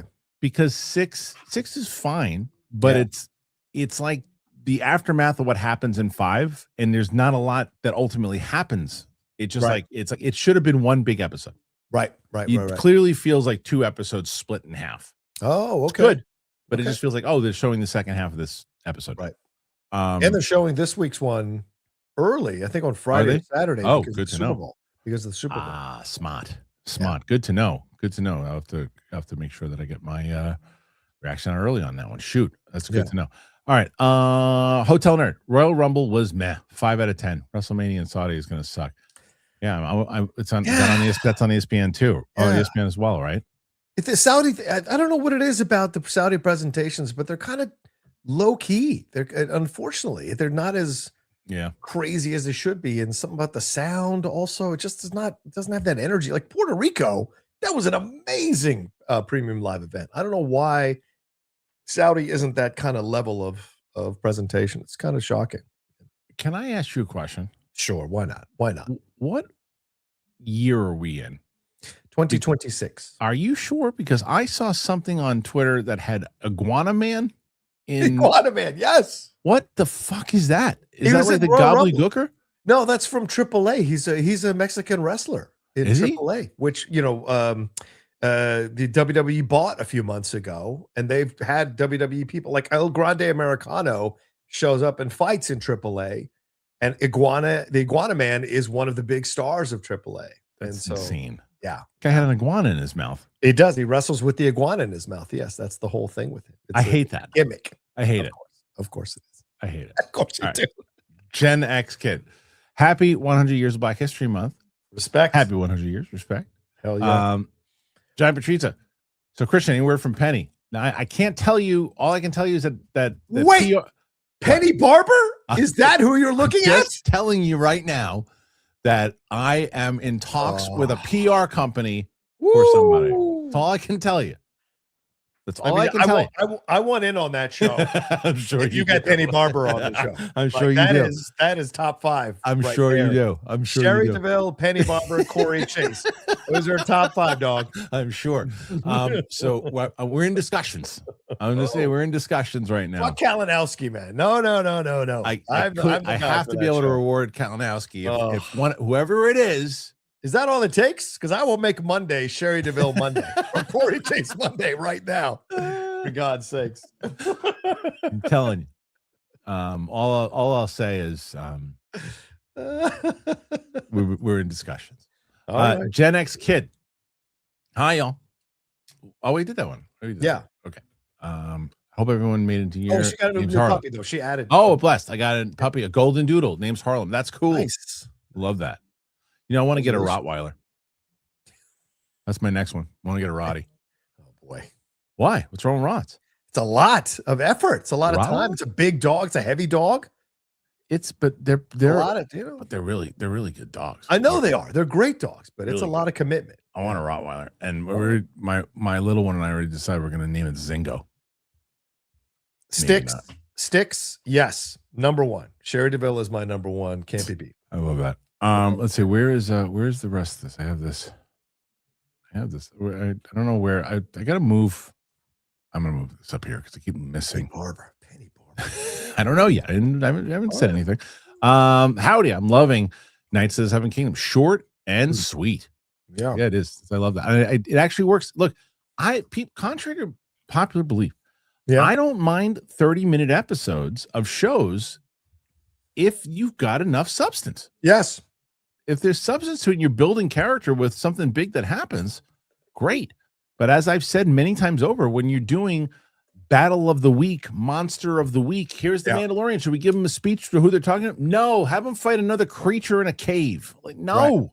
Right. No, you don't just need to do a cartoon every week. And that's what this doesn't do. Yeah. It does it very well. Tristan Green. Huge props to Bad Bunny for being first Latino to win Album of the Year. Support for my guys, Kristian and John Roca. Thank you so much, Tristan. Did you watch the Grammys last night? You're asking me if I watched the Grammys last night? Yeah, I tweeted all about it. Did you? Yes. Oh, okay. I was retweeting a lot of people. Yeah, because people were, stepping up and speaking out, which I really appreciate because I think it's a really important time in our country, and I appreciate people speaking out about it. And so I tweeted out some stuff. So I watched most of the Grammys. But I'll be honest with you, I watched like an old man watching the Grammys. I didn't know anybody. 3/4 of the people who were showing up to sing and I didn't know any of these songs. So I apologize that I don't know that stuff, but it doesn't mean I can't still appreciate people speaking out, being strong about it, And so, Well, I watched the whole thing. You did? No. Yeah. Oh, you did. Yeah. No. All right. Mr. ND Fanatic. What's up, bud? Rachel McAdams is such an underrated actress. I agree. Yeah. Hope she gets more work going forward, but I'm going to bias because she's my Florence Pugh / Julia Roberts. She's a good one. She's a good one to have. She's pretty great. I 100% agree. She's always been in my top 5 since I saw her in a little Canadian show called Slings and Arrows, where she plays it's a Shakespeare company. It's a very fun show. She's been on the top 5 for me. It's Rachel McAdams, Rachel Weisz, Kate Winslet, and a couple others. But yeah, she's so funny. Beautiful. We're just so on different pages with our main one, but everyone else you just mentioned, I'm with you. Yeah. Oh, yeah. Oh, the Florence Pugh, Julia. Rachel, Rachel Weisz is that's just like next level sexy right there. I agree. All right, Rachel McAdams also really, really good. So Isaiah Smith, I saw Lord of the Rings in theaters for the first time over the past few days. Right Is on. there a movie you miss seeing in theaters that you guys wish you could see? There was one that I saw. Oh, Dune 1. Well, no, Dune. I did wind up seeing Dune 1 in theaters though. Yeah. Because when it initially came out, I didn't. Really, what it has to be pretty far back because of all the stuff that Mark and I saw in the theater. But like, I mean, Matrix, to see Matrix again in the theater, like if I could go, but you missed it, but you didn't miss it in the theaters. He's saying something you missed. Yes. Something you missed in the theater. I rarely miss big ones. So I don't know. I'd have to think about that. Yeah, I don't know if I don't know which. I'm trying to think which one missed in the theater that I never saw. Yeah, I have to go back and think which one I missed in the theater. That's like a really big one that I missed. Yeah. DJ Pond became a member. Thank you. Good time to be a member. As I said, we have a lot of stuff coming out. The Demon Slayer ones, the unedited, are going to be coming out pretty soon for season 3. Yeah. Nathan Drake, send help would be a fun reaction. A lot of great gross out Sam Raimi style moments. Yeah, Adams and Dylan O'Brien are great. They're both great. Did you watch? Good. Did you watch? So, you remember he's a very close friend of mine now. He's like kind of like the older brother I never really had. And that's David Gambino. You remember David? David was my boss over at Silver Pictures, and he ran Downey's company for a bit. Talked about David Gambino very often. Yeah. Yes. So, David's wife wrote the anniversary. Oh, wow. Okay. And did you see it? Yeah, I thought that was a good movie. Figure it's like right up your alley. Yeah, I was really surprised how much I enjoyed, because sometimes the talky ones I get a little nowadays, but I actually like that one. They mismarketed that movie. Yeah, they marketed it as something different. There's a lot of articles. I'm surprised you didn't cover that movie more, because it's something. It's more about you, that type of stuff you cover. Like the studio buried it. Yeah, if it had been a bigger hit, I would have done it and talked about it. But you know why it wasn't a hit as much? Because the studio was burying it because they thought it was too political, and there was like a lot of they thought maybe bending the knee. So I'm surprised you didn't cover it. But nonetheless, Dylan O'Brien is in that, so I bring that up. And that's nice. Yeah, he's a great, Gen X kid. I watched clips of the Grammys. Trevor Noah at the Grammys, laughing my effing ass. Yeah, hilarious. I do believe we know he's not coming back. He said that. And that D'Angelo Roberta Flack tribute, Chef's Kiss, the talent review. I mean, I'm telling you, it was. I couldn't keep my eyes off that whole show last night. I hope you're enjoying yourself right now. I hope you're enjoying it. Son of a bitch. So good. I loved it. I mean, I couldn't believe that that one artist put the duck outfit on. But hey, it was great. Disco Duck crushed it. All I saw is that Trevor Noah got threatened to get sued this morning. That's all I saw. Oh yeah, that bullshit. Hilarious. For jokes. You get a lawsuit. You get a lawsuit. Everybody gets a lawsuit. Greenie from Oz. Had my first day of film school today. Congratulations. Hey, congratulations, Greenie. LJ Films. Is Trade Coffee available in the UK through? I believe it is. You should double check on the site, but I'm pretty sure it is. But double check, please. Mike Joyce, you should give another shot. Look, I'm going to open up the app. If I'm in it, I'll say hello. If it helps me to do anything else, no. Listen, I'm on Discord every week with my patrons. I agree with you. It's a little like when you initially start, you got to make sure all the right boxes are checked and you're logging in correctly and all that kind of stuff. But then once you get in, you're in all the time. I'm gonna look. I'm gonna see if I'm. It's the last time I'm ever gonna try it. Be patient. Gen X kid, more support. Back to work. See you. Thank you so much. Thank you. Enjoy work. Just see you on the replay. Greenie from Oz watched F1 on the weekend. Was unrealistic, man. Who cares? 3 broken front wings. It's a movie. Who cares if it was unrealistic? Intentionally crashing for safety. Car restarts as instant DQ route. But where do we get to this place where everything has to be so real? It's a movie. That's the whole point. Yeah, that you lost me on that one, Greenie. I love you, but you lost me on that one. I'm watching. I don't need my F1 movie to be super realistic. I want to see him driving around the place and doing crazy shit. Look, you know what's unrealistic? Rocky. He would have been dead in 5 seconds. It's unrealistic. He would have been dead. Rocky's unrealistic. Creed's unrealistic. They're great movies. They're like one punch like that from anybody, dead. Wait till I show you Days of Thunder. I know, right? Yeah, no, I can't. You lost me on that one. Edit the movies. 7 million opening for propaganda. Ratner still got it. Armada. Why are you running past that comment? Why are you running It's past to $1.99. Armada 8YT. Get Markiplier on the show. I don't think it works like that. I wish it did. If it did, Penny Barber would already be on the show. Come on, Penny. We'll see. That's going to be one of the most anticipated guests of all time. I've been trying to get John Boyega on this show for years. Wow. If I put a poll, remember Boyega said he wanted to do the show years ago. Never happened. If I put a poll up of who people would rather see on this show, who do you think overwhelmingly would win? Between Penny and Boyega, it would be Penny. Penny overwhelmingly. Yeah. We see the most success on this show when we bring up adult stars. What a surprise. We have discovered real quick who our audience is. Mike Joyce and 7. There was some interesting marketing from Melania. It's because look, clearly you knew it was going to this is the president, one of the most polarizing presidents of all time. Of course. And his wife is making a movie. What do you think? Of course, it's going to be some polarizing decisions back and forth from each. It's the best. It sucks. It's the best. It's the worst. Ignore all of it. It beat the expectations, which you got to give it credit for. Yeah. But the per screen average wasn't that strong. So it'll end up like tanking it eventually. I ignore everything. Greenie from Oz. How do you go about getting feedback for your pilot script? Well, I send it to people that I respect, and I send it to people who are honest.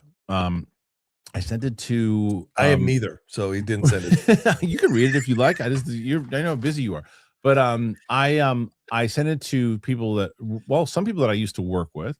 I sent it to some really high level people at some big companies that you all know. Got their opinion, and I sent it to Ethan Irwin, who I would send it to all my scripts. Of course. Ethan's a brilliant writer and he's a top executive. You know, it's like, and then I get all the feedback. I get feedback from people that I really, really respect and want to get their and I get notes, and I've incorporated a lot of notes. Yeah. So that's what I do. Nathan Drake. Which Travis Scott song should play in Odyssey? None. I can't believe, dude. I couldn't believe it when you told me that he was in it, and I saw that. I can't believe it. It's crazy. It's crazy that he's in it. People get mad about Lupita Nyong'o right today, like over the weekend. People get mad, but no one's saying shit about Travis Scott being in it. I don't think nobody's saying it. I haven't seen anybody complaining about it. Not to the level they're complaining about Lupita Nyong'o. So I think it's hilarious all around. Let's say Princess Positive. Kristian, I'm late, but I heard you tried to join the Discord, but left because it wasn't approved right away. Sure. Sorry, I didn't see your application soon enough. I will approve. Don't remove the approval requirement for everybody. Because no, I think she's saying she would have approved you immediately. I didn't know that was a thing. So I'll try again. I'll try one more time though, and then if not, it has nothing to do with you guys. I just my patience runs very thin for that stuff. Yeah. Very, very thin. Maddie B. Road to 300. Trying to get you 300. 63 thus far. 63. Not bad. 100. Come on, let's get to 100 people. Poot Shoot Riot. Late to the show. If Roka's on a rant, Daddy Chill. Please. Have you heard those? Do you know what I'm talking about? The Daddy Chill? Have you ever seen that? No, what is Daddy Chill? It's the best. Hold on. You're trespassing on my property. Get the hell out of my yard. Hey, JT, let me have this house. JT let you have my house. Yes. My shed. I want it. You're trespassing on my property. You didn't win shit in my yard. Wait. All of you. Daddy, chill. What the hell is even that? Get Have you never seen that before? No. Oh, that is great. That is the best, Daddy. By the way, that's me in the red jacket. By the way, when I was in my 20s. What the hell is even that? What the hell is even that? And yeah, now the guy is you. The old man is you now. Maddie B. Go, yeah. Eclectic weekend for me too. I caught up and watched The Rip. Did you see it yet? Not yet. I'll catch it. Caught Stealing and Wrecking Crew. Enjoyed all three. All right. Caught Stealing I thought was okay. I'm busy, man. Yeah, Rip was. I've been watching a little. We tried to catch up on Saturday Night Live a little bit. I'll tell you, that skit with the MAGA mom was hilarious. Oh, it was funny. It was funny. I will say also that Alexander Skarsgård, was really good. I know, he was so much fun. You know what it was? Is that I was watching, and I'll say I was watching someone else. I don't want to call them out because they were having a lot of fun. There was another host that I was watching. Very good. performer in general in like dramas and other things too, but not but overcooking it in the sketch comedy thing. Like overcooking it and trying a little too hard, committing, but just overcooking it and nothing seemed real. Alexander Skarsgård was in it. Yeah. He was in it. Like when he's doing the opening monologue and like the other stuff he was doing, he was in it. And then there was like and like I watched like some of the new performers. There was a guy, and it might change. I've only seen one thing from this guy. I said the difference was like you look at Marcelo, and I said that guy's going to be a major star. Oh yeah, because everything he does when he was doing the immigrant dad bit, he becomes the character. Oh and yeah, that's what Kristen Wiig did. It's what Kate McKinnon did. It's what Will Ferrell does. What all the great ones do. Yeah. And I saw this one guy on there on the Weekend Update one, and he was doing. Did you watch the whole episode? Yeah. And he was doing the thing about the calling people out, but then all he was doing was like breakdancing during the thing. Yeah. And it's like he wasn't. You could tell he was trying to like learn his lines and everything. I'm like, and I don't know, the guy could be great down the line, but like it's like the commitment on it, and the commitment between Marcella and the commitment of Alexander Skarsgård was just really, really good. And Ashley Padilla, she has come up to be the best. She is she's which one is that? She's the one that played the MAGA mom. She's the one that did the fart thing. She has become their Kristen Wiig and their Jan Hooks. And I like the other one though. There's another girl on that was really good. Sarah Sherman. She's great. Sarah Sherman's great. Sarah's the best. Sarah is absolutely the best. The way she fucks with Colin Jost is just hilarious. And I will tell you who stepped up a little bit. Because I feel like she has not been good at all. They didn't really give her a chance to be good because they didn't say anything. Who's the really kind of tall? Oh yeah, she was in the sketch that she was in this week that made me laugh was the bobsledding thing or the whatever it was what was it called? Was it the bobsled? It's the bobsled, wasn't it? Yeah. That's the one you're talking.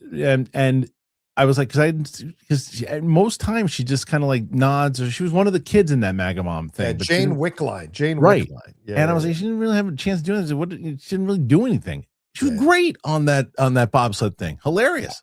Really funny. And then she showed up right afterwards in that immigrant dad thing. Oh, not the immigrant dad. No, it wasn't the immigrant dad one. It was the one where he was they were doing like the serious moments, but they kept cracking up during the middle of it. Yes. And she was like just doing the slate, but she came in and was and had some ridiculous accent. It was funny. That's the funniest she's been on the show. I hope they give her more to do and like let her showcase. She's like a player that got drafted to your team. And the first season, you're like, I don't know why we even drafted this. Right. Because last season, and she got a couple singles. And she had gotten like a big TikTok following, which is how she got in. Plus, she's the daughter of Lorne Michaels' former assistant, so she had a kind of a shoe-in. Leg in, leg in. But like this season, she feels like she realized some of the criticisms from the first season, and she stepped up much more. She got a couple hits in this game. There was a couple hits. Whole season she's been good. Because my wife and I have been like, what is she doing on the show? And then I was like, wait a minute. I said, wait a minute. She was pretty funny. Yeah. All right, let's see. Maddie B. Road to 300. Support for Roku. We did that one already. Let's go. Bring it. Okay. He also says, watched Wonder Man and enjoyed it. Was very heartwarming and great departure from normal Marvel shows. Agreed. I agree. More support. Maddie B's coming in hot, trying to help Thank you, Maddie B. Who needs Derek Johnson? Maddie B says. Come on, man. Would love to see you interview my favorite star, Leanna Lovings. It's so funny. I don't know a lot of these names.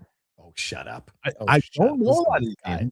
I'm like Ashton, I just only see my wife. I'm the Ashton Gear era. The who? Remember Ashton Gear? Oh, Jesus. Yeah, that's what I'm saying. Yeah. Let's see. Mike Joyce. The Star Pennies Management it's a Star Pennies Management also manage. So I don't know what that means, Mike. So it's a Star Pennies Management. Oh, it's a star that Pennies Management also manages. I'm not saying nothing. I'm not saying anything. There you go. Maddie B. Road to 300 support again. By the way, we need to throw in D. Williams as consideration in here as well. I mean, D is my one. Siren DeMare, we need to throw in. See, you're not going to throw Brandy Love in there because she's MAGA. I don't know that she's MAGA. I don't know Brandy loves MAGA. Armada. What's that got to matter once you're in the sheets? See, now you're speaking sense. No. You're speaking sense. It doesn't matter. What is your? I'm telling you right now, that is going to be one of my questions to whoever it is that I'm interviewing. Go is ahead. about where you look at someone like look at what happened with, say, I'm just throwing first name that comes out of mind, Zach Levi, right? Yeah. How his career dramatically with his points of view politically, right? That's not nothing. He was not just. Okay. I'm just saying it doesn't help. Okay. We can agree on that, right? Yeah. I don't think it should matter at all in the adult entertainment industry. Of course not. I wonder if it does. That's a great question that I want to ask. Well, that's a fair point, I think, because there are some industries where if you're not MAGA, you are ridiculed. Look what happened over the weekend with The Rock's daughter. Is that what you're saying? No, I'm saying that Luke actually put up a poll of what guests do you watch. Yeah, of course. John Boyega, Penny Barber, and it's split. It's split, really? 50-50. That's surprising. Most people probably don't know who Penny Barber is, but the ones that it did click immediately. Yeah, of course. I can't believe that he put that poll up. But I mean, like I was saying, with some industries, like, The Rock's daughter quit the WWE over the weekend. She said F ICE and F Trump, and then they canceled her account. So, it's a crazy game right now. Armada AY, whoever the guest is, did you book when you're sleeping on the couch yet? No, because I'm not going to do it in studio. I'm going to do it virtually. Tell you that. I'll make sure, because virtually it's like, and remember, I had an adult star on. Did you? Back in the Schmoes days, we had no, it wasn't Jenna. I keep forgetting her name. Oh my God. Listen, we're at 75. I'll talk about porn stars to get us to 100 if you want. Dude, I said I got it last time. It's not Jenna Hayes. Who the hell was in? Oh my God. Said it last time, and Andrew Santino was on with her. It was one of the funniest episodes, and she was great. Greenie, go stand in a corner. Greenie's like, D's getting old. Go stand in a corner, Greenie. Maddie B2SM, road to support more. Go, pal. When you say A Night of the Seven Kingdoms, episode 6 is a continuation of 5, is it just following the GOT pattern of doing the climax in the second to last episode? More so, it's just, more so. Yes. It's like the end of it, the wrap up is episode 6, and you're like, oh, okay. It's like something happens in 5, and then 6 is like, okay, this is what happens after that thing happens. Go, pal. I forget which episode of Game of Thrones season 1, but there is one reaction where you're doing your best shocked acting, like you forgot the whole thing was coming. You're wrong. You're wrong. I have been watching this show and forgetting most of the stuff that I saw. Yeah. And this is what people don't realize. Like, look at him. He's acting. He's trying to pretend that he didn't know. Unless you're talking about the big moment. If you go, pal, unless you're talking about the big thing that happens at the end of episode season 1, then maybe I was doing my best shocked acting, but I was still choked up about it, if that's what you're talking about. Roca did, and I did too. Mike Joyce, did you see Chappell Roan's red carpet outfit? That wasn't an outfit though. That's like the meat. It's like the sexier meat outfit. Like if she was sexy, I'd agree with you, but she's not. So. But regardless if you think she's sexy or not, it's still like you remember when Lady Gaga put meat on herself? The meat dress. Yes, I remember. Right. It's like this kind of thing. It's like, well, you're not really comfortable in that. You're wearing that to make sure that everybody's talking about you. Right. Or J-Lo with the slit all the way up into her hoo-ha. Yeah, right. Exactly. It's like, that's just, so, I saw that and I was just like, that's not, what are we doing? What are we doing? Maddie B, love your reaction with Sam for Warrior. Thank you. Have you seen the MMA show Kingdom? Yes, starring Frank Grillo. Yeah. Would you ever react to that with Sam? No, I would never react to it because, like I said, I need people to watch the reactions, because otherwise, Kingdom.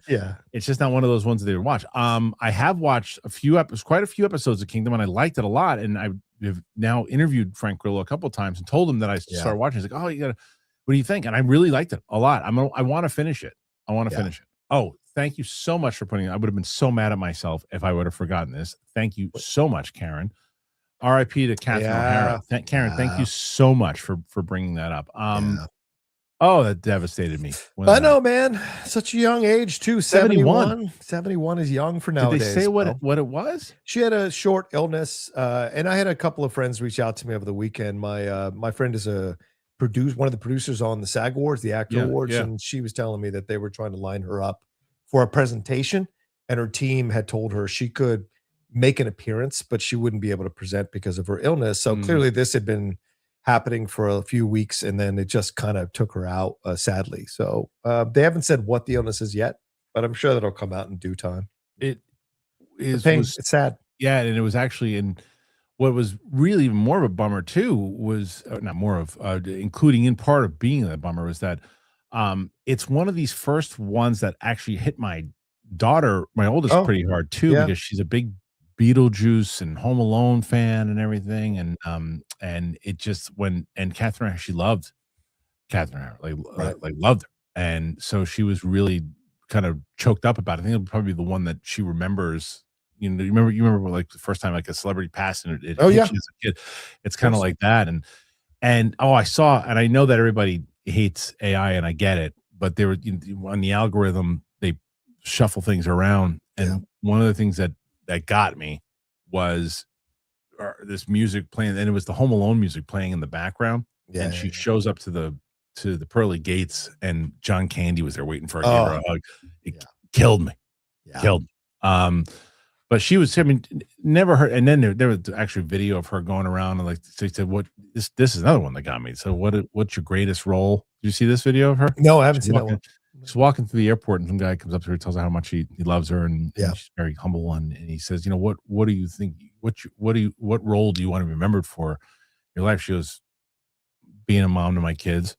And it's like, oh, she's just, yeah, it was a bummer. It's Macaulay Culkin's. That was devastating, man. Yeah. So I mean, she was amazing, and you never heard anybody. She never had no one said a bad thing about her. Everyone loved her. So yeah, gone too soon, Catherine Hare. Thank you, Karen, for bringing that up. Maddie B, more support. Thank you, Maddie. Yep, go pal. Rachel Weisz in Stealing Beauty with Liv Tyler. Yeah, I don't remember that one. Oh yeah, that was very. Both were in their prime in that movie. 100%. Yeah. And he follows. I got you. Liv did. You don't have to apologize for me on that one. Pascal, what's up, guys? Christian.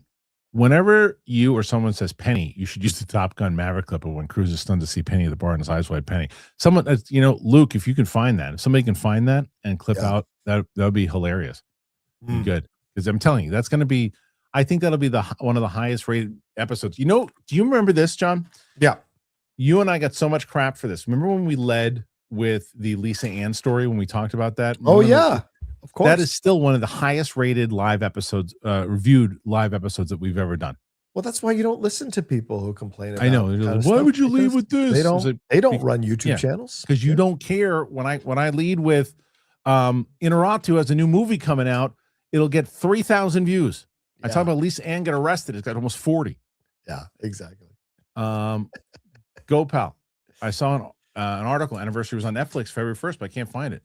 Zoe Dutch is also. It's got an amazing cast. Yeah, and then what's her face? The girl, the up Diane Lane, isn't it? Right. Diane Lane is the star of it. The Kyle Chandler. Yeah, but it's also got that girl that everyone. Who's the girl from Ghostbusters? The one.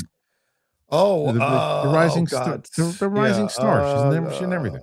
What's the? Yeah, she's just in everything. She was in that Freddy's movie one. Yeah, she was in that Dave Franco one recently. She's in. Forget her name, but she's like a major. She's going to be like she's like one of the big up and coming stars right now. Yeah. Everybody knows who she is. McKenna Grace. Yes, thank you. Maddie B. Who else thinks that Super Bowl commercials are lame and lackluster now because the trailers are all released online days before? Yeah. It's like they release all these things. It's like it's not it's what I'm saying. It's not the event that it used to be. Yeah. I mean, the Super Bowl is, but not like the commercials and the trailers. Hank Pym always hated Trevor Slattery, so I was shocked that I loved Wonder Man and loved that character in it. Yeah, it was great. Have you all seen it? Yes. So let me tell you, I didn't love what they did with him in Iron Man 3 initially, right? I think similar to what they did with the Clone Wars animated show. Oh, which reminds me, I have a bone to pick with you, Rook. Me? Okay. Yeah. So that to me did the same thing because Clone Wars kind of filled in some gaps after the prequels, right? And added some context to things. I think that's what Wonder Man and Shang-Chi have done for Trevor Slattery in Iron Man 3. So maybe I loved him in this one. I thought he was great, and I thought he was real. I thought he was in Iron Man 3. He seems like a cartoon. But now that there's context to it, I like him a lot more myself. Yeah, agreed. This and Shang-Chi, who's great in those. Yeah. My bone to pick with you is something that you said a couple like a week or two ago that I didn't push back on right away. that I Okay. don't, and I heard you say it on Hot Mic also, which I don't agree with you. Okay. You had said when we were talking about, Kathleen Kennedy and everything too, you had said that after the prequel, Star Wars was dead. Yes. I don't agree with that. That's fine. You can disagree with me all you want. Yeah. Dead. I was dead, there. But you can't sell a brand for $4.2 billion, if it's dead. Two, we just saw a it's an A Melania and a two. document. Anyway, go ahead. Yeah. But I think Clone Wars also, now you can push back at this, and rightfully so, that Clone Wars was still pushing the Star Wars narrative forward, but how big globally was that, which is fine, which is your counter, and which I agree. Yeah. But there was a lot of the prequels in general that people did enjoy. Now, a lot of our generation was not on board with a lot of the choices, but those movies, in contrast to the new trilogy, each one lost money. Yes. After one was up here, next one was here, next one was here. They all made money, but you should be going up. Prequels went up. Yeah. Revenge of the Sith was a big moneymaker. So I don't agree that it was dead. Dead means it's starting to go on the decline. It was on the decline. It wasn't. People had written articles. People had done the analysis of this, that the excitement for the Star Wars brand was dead amongst a majority of people. Now, you're not going to poll a bunch of kids and go like, is it dead or is it not dead? It was about people who were going to see these, who actually could spend the money to go see these movies. And for the most part, it was dead because these prequels were not that good. They were not reviewed well. People did not appreciate them that strongly. And so in the end, people were like, what? And that's why Lucas sold it, because Star Wars fans had turned on Lucas because of the prequel trilogy. They were coming after him, and he was like, I don't need this shit anymore. You all take it. I agree with that. They wouldn't come after him if they didn't feel the brand was dying or was not living up to expectations. And so to me, that's the thing when I look at it. I think it was dead, and they revitalized it, giving it to Disney. Again, I think dead is too strong a word. Plus the fact that dead means there's no excitement behind it. And if there was I don't think there was after the prequel. Dude, in 2012, when they announced that Disney had bought Star Wars, the excitement was a fever pitch. People were because excited. they were like, great, this is going to be something new. They're going to save that it. Happened today. They're revitalized it. If that happened today, that they were like, someone else bought it, people were like, oh, good, maybe you have a chance to actually save it from the shitstorm that it was in. The excitement and the what's coming next was still there. It was still there. Right. The potential of it, the excitement of it. I think it's gone. I think it's gone down the shitter now. But again, agree to disagree. Yeah.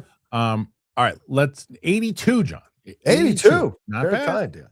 Some more road there. This is what the hell is even that? Man, the best part of the whole thing. Gopal, on the Battlestar Galactica Companion podcast, Callis talked about the tragedy of Burris Militude. If you did 33 realistically, everyone would just be tired and cranky. I have no idea what that I don't understand what you're saying, Gopal. If you did 33 realistically, everyone would just be tired and cranky. Yeah. I'm not sure on that one. You got lost me on that one. Let me know what you meant on that one. Greenie from Oz, best winner predictions, Hamnet for me. Now, here's the thing. I still think one battle after another is going to win. I still think it wins. I'm not so sure about Timothée Chalamet anymore, as much of a lock as it was before. Okay. I still think he should win, and I don't think he should be chastised for it. But I think that the Safdie brothers thing could sway voters within, because normally it'd be like, people aren't paying attention to this shit outside. This is inside baseball stuff. Yeah. The inside baseball voters are voting. So I don't think it should hurt him, but I wouldn't be surprised if it did. So I still think Chalamet wins, but if he loses, I would be like, wow, did that have something to do with the controversy? I don't think he will, but But do you hear what I'm saying? I just think it's such shit. Like, they're nominated, let it be. But these studios do this kind of crap, and they pump out misinformation or pump out stories to undercut artists and just for the jealous pursuit of a gold fucking statue to So claim. you think this was a hit job? Yeah, 100%. Really? I think everything that's been coming out about Chalamet is a hit job. Really? Everything. That Vulture fucking article. Was that what people happened there? all up in their feelings about like, oh, he's co-opting black culture, all that shit. Like, come on, man. He has been consistently this the whole time he's been in our public eye. And just because you're finally now catching up to it all these years later, it doesn't mean that, like, you know, he's just doing this for attention. So it's a little frustrating because he's delivering. I think people are jealous. I think it comes from jealousy. He speaks very strongly about his confidence for himself, and then he shows up and does it. Well, it's also predictable, right? Meaning that anytime someone is on the up and up, oh, we love him, we love him, we love him. Now when they're here too long, oh, we hate that guy. He's around too much. Get rid of him. Yeah. I mean, it happened with Jennifer Lawrence. It happens all the time. It's Pedro Pascal, right? People are like, I'm sick of it. You know, it's like Right. It happens. So Hamnet for me. I would not be shocked if Hamnet won, but I don't think it will. I think one battle after another still wins. Yeah. 28 Vasco. I watched Judgment at Nuremberg. Fantastic film. Would suggest everyone watch it. I think Ellis was telling me about that. Such relevant themes about the dangers, complicity, apathy, and seeking true justice. I think because they showed John and I both have seen Nuremberg the movie. I think they show a lot of that actual footage. It's not easy to watch. Yeah. Judgment Nuremberg, great classic film, 1961, Spencer Tracy. We did it on the Cinephile, so if you want to hear our breakdown, it's on my podcast. But that's one of my favorite films ever, ever, for all the things you're talking about. Yeah. Armada, 8YT. Brian Holtzman, host of Grammys 2027. I would pay top dollar to watch that. If you've never seen Brian, he's a comedian I talked about recently. I feel like you would love him also. Brian Holtzman he never will go mainstream.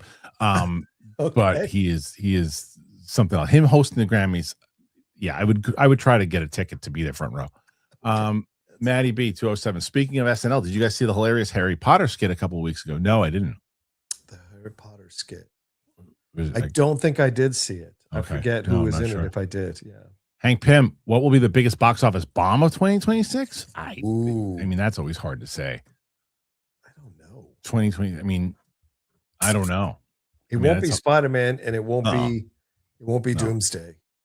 Biggest bomb. I mean, if you're gonna, that's just so hard to say. Like, what's going to be the biggest bomb? Because, like, I don't know totally what's budget wise and all that stuff. But if you look at I'll just go through some of the big ones that are coming out. Like Wuthering Heights, I think will do fine. Yeah. Let's see. I think Mortal Kombat 2 is going to eat. Yeah, it's got a chance to eat duty. Do you think Masters of the Universe? No, I don't think it'll bomb. I think He-Man's going to do pretty well. Scream 7 will do well. Potential. Is it a bomb?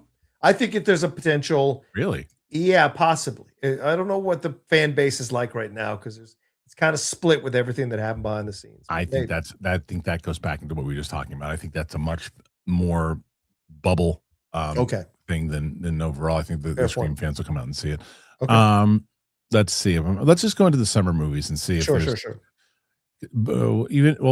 April. We'll start with April. Super Mario Brothers, that will do well. Yeah, a lot of money. Yeah. Lee Cronin's The Mummy, I can see not doing very well. Devil Wears Prada 2 will do well.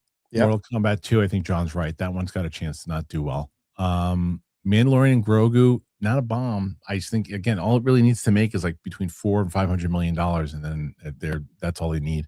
And then what else? June 5th, Masters of the Universe. June 12th, Disclosure Day. Scary Movie 6 might not do well. Maybe I think you don't think Disclosure Day has a chance to bomb. Bomb? Mm-mm. Okay, not bomb, but I don't know. I think it has potential because his West Side Story only made $10 million. That's different, dude. That's a musical. Yeah. Aliens and Spielberg is kind of like, people ears perk up. Go Pal. There's a clip of Helen Mirren coming out of a West End theater to yell at noisy people on the street, saying people have paid fucking £100. Please send that to me. She's the best. She is best. Kenya King. Y'all remember when DX did blackface on WWE Live to the parody of Nation of Domination? Triple H's The Rock, Attitude Era was crazy. The stuff that they did in general on yeah. Remember, here's another thing that they would do in the old school days, because I see like there's stuff where People are bringing up another old clip of like Hogan talking about. Do you see this on Tony Atlas? You see this? It was when it was when Hogan was heel before. Oh yeah, It was like in the 70s. It was like in the 70s, and like and so Bobby Heenan was the same, and Ric Flair, and like you got to remember that when they were heels, there was no one was interviewing these guys on podcasts afterwards, talking about their characters.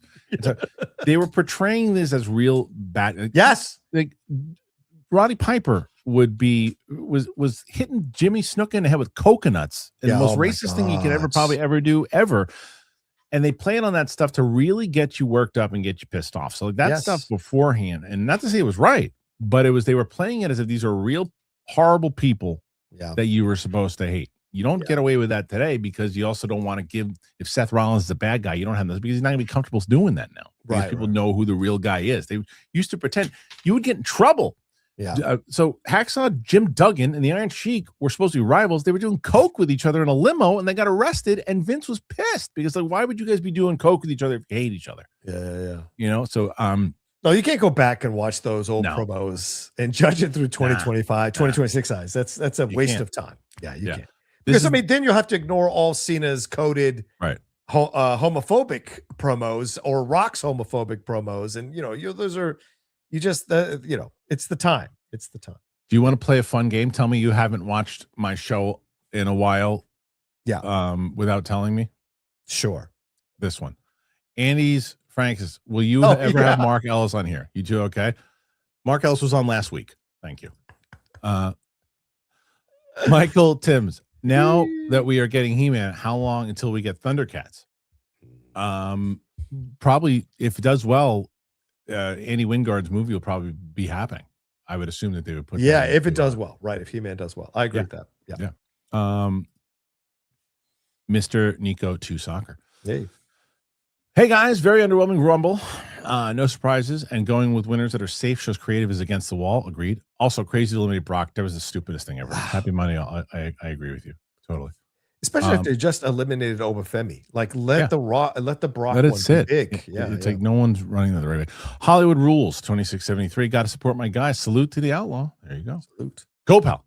I went and looked it up. When John is sorted into the stewards is the one that made me think you were acting shocked rather than forgot what happened. Oh, completely forgot about that. That's actually true. I was not acting. I was like, oh yeah, totally forgot about that. Greenie from Oz. Yo, Roka, you should do Dr. Zhivago on Cinephiles, please. I just saw a show called Ponies on Peacock. Highly recommended. Emilia Clarke and Haley Lou Richardson. But her mom is Russian on the show, and she says anyone who tells you that Dr. Zhivago is an accurate depiction of no self-respecting Russian would like Dr. Zhivago. So it's kind of changed my mind about the movie, but maybe someday we'll do it down the road. Thanks to Greenie. Sinacaro, thoughts on the 2025 National Film Regency inductees? John, go for it. I don't even know that I don't even know who they are. Okay, me either. Okay, wrong person to ask on that one. Unknown D5512. I thought Obafemi Lash Legend and Saul Rooker were amazing in the Rumble. Yeah. Saul Rooker was great. Okay. Saul was fantastic. Yeah. Go pal. Saw that they did War Pigs in memoriam for Ozzy with Pyro. I saw a little bit of that last night. Someone did that on. I saw. Well, who was it? Was it who sang? So somebody that did a tribute to him on the Grammys last night. Shit. Who's the guy? Who's it? Jelly Roll? Is that who did it? who did it? Who did it? Fuck you. Fuck you. No, who did it? Who did it? Post Malone did. Oh, Post Malone. I mean, you want to open the door to Jelly Roll? We're gonna have a fun time right now. No, who's the one that did the wrestling? Jelly Roll did the wrestling. Okay, wrestling. Oh, yeah. Ignore me. Hank Pym, is Gunther becoming the heel goat? I mean, right now, he's probably the best. I mean, I don't. What a waste of number 30 though. Yeah, dude, 100%. Yeah, 100%. Yeah, 100%. But he's pretty good. He's getting good booze right now. Yeah. John DX Dragon. Antoine Fuqua is such an underrated director. He deserves way more praise than given the amount of hits he's made. What are your favorites of Fuqua so far? I have to go back and look at. I mean, Training Day, right? is up there. Yeah, Training Day is I think his greatest one. Yeah. I have to go back and look at the full filmography, but I like, and the Equalizer movies are fun. I think there's as many hits as there are misses. He's kind of a 50-50 director on a lot of things. Because I mean, I thought Emancipation was good. Equalizer, as you said, is good, but The Guilty wasn't good. Equalizer 2 wasn't good. Magnificent Seven wasn't fun. I didn't mind those two. I didn't mind 2. I didn't mind 7. But yeah, I thought Shooter was good though. That's one of the best Wahlberg films. Yeah. Go pal. The way F1 wasn't realistic. The Battlestar Galactica episode 33. Wait, BSG, be snapping. I'm still lost. Are you lost? Or did you get this one? The way no, F1, I've never seen Battlestar Galactica, so I don't know. The episode 30 would just be tired people snapping at each other if they did it realistic. I don't remember episode 33, I guess, go pal. But to follow his point, you have to make things unrealistic to be watchable. Yeah, of course. You can't make everything watchable. Totally. Eclipse became a new member. That's the way to do it. Thank you, Eclipse. Rob Job, could you guys do a Mount Rushmore of TV shows? Mine, I mean, I would have a slow news day. We could do it, or do you want to do it now? I mean, I would just if I'm thinking of Breaking Bad, Sopranos. I throw a comedy in there. I'll throw Cheers. Definitely. And then one more that I'm Game of Thrones. Well, the last season, I don't know. I mean, The Wire. The Wire's up there. Yeah, Wire's up there for sure. Yeah. Yeah. I would say, I think you're right. Game of Thrones, like seasons 1 through 6, you could argue. Yeah. I'm so excited to watch the last season to see, because I didn't mind it. And I want to see if rewatching it, if I feel the same way. Okay. I didn't mind it till the finale. Remember, I was one of those people that was getting shit for supporting the season of the series. Right. Yeah. Then that finale, shit the bed. I got to see it again. Mung K first, Sam reaction to Wonderment. And that show's not a show to react to. It's not, there's no reactions to that show. Eclipse, I heard you're continuing Demon Slayer. I'm down. Yeah, we recorded episodes 1 to 3, and I was supposed to record more with Winston today, but I got it. But Sam's coming in, and I had to move Winston in next week. Nice. Maddie B, any thoughts on a G.I. Joe Transformers crossover? I know that they did more of those, the Skybound comic book. I remember the scene tease at the end of the last Transformers movie. I'll tell you that the original Marvel comics were great. Yeah, I haven't heard anything. I agree. Have you heard anything? No, not at all. And I think they have to get like Transformers back on track, and then see what they're going to do with G.I. Joe before you cross them over. You know, last two. Andy's Frank C. They need to stop with the Jey Uso and his yeets. Unbearable to watch, and Lesnar's elimination was just awful. I think that they're going to have to realize they have to stop doing that now. When you're going to ruin moments like that, even if they're doing it to mess with the fans and people who hate it, they can't ruin moments like what they just did over the weekend. Hotel Nerd, Street Fighter will bomb. Much weaker IP. Maybe he might be right. Street Fighter could bomb. I don't know. I mean, they're doing, it seems from the pictures and stuff, that they're doing this very much tongue-in-cheek. Like, they know they're making a cheesy film. And I think fans respect that when you're honest with them about it. So people will go and see it with that point of view. Whereas Mortal Kombat, I think they think they're making a serious movie. And so I think it's going to be a different approach. Maybe you're right. All right, this is the actual last one here. Okay. Says 33 was the first episode of the post miniseries. Oh, right. Which is great. All right, John, before you go, yes, where can the good people find you? What's going on? Please head on over to the YouTube channel, my YouTube channel, youtube.com/John Roca says. Got so much going on. I'll probably go on live later tonight talking about all the stuff that Kristian didn't want to talk about on the show, the controversial shit that I will talk about. So come and hang out with me there tonight as well. We got Geek Buddies tomorrow, Spill the Tequila, Hot Mic, everything happening this week. Head on over there, youtube.com/John Roca says. And if you want to listen to my Cinephiles podcast, we just dropped part 2 of our talk on When Harry Met Sally in our season of Rob Reiner. So thanks to everybody who listens to that show and mentions it here on the show. I appreciate it. Thank you, guys. Thank you to John. And make sure you check out John on his channel. Thank you to everybody who showed up here today. Make sure you check us out on Apple Podcasts, Spotify, anywhere podcasts are found. Check out the Discord. Even if I'm not there, the Discord you can find the link in the description. A lot of the community has been joining. I'm going to do a challenge right now. Go and join the Discord right now. I want to see how many people join up. I heard that I was talking to one of our newer members, or I guess tier members, Mr. ND Fanatic, who's saying, like, when I mention it, people join. Well, I'm mentioning it, so go join. I want to see what people say. Are you actually going to go live tonight? You say that every Monday, but then nothing. Who are you talking to? You're actually going to go live tonight, but you You say this every Monday, but then nothing. I'm so confused. What the hell does that mean? Does anybody know? Are you talking to somebody else? Are you talking to Roka? Must be talking to Roka. Roka left already, so he can't answer that question. I think that's what you're talking about. Anyway, thanks for being here. You guys are the best. Appreciate you very much. I do have a phone call on Friday regarding the pilots. Hopefully I'll have some, I'm crossing my fingers, I'll have some stuff next week to finally get into. I don't know yet. And that's it. I'll give some more information if I do get any on the lovely lady that we're talking to potentially come in that I know Mike Joyce will be excited about. Thanks. We'll see you guys soon and talk to you on the flip side. And if anybody ever gets in your face, you got to ask them this. Did you shit in there? It's the easiest way to do it.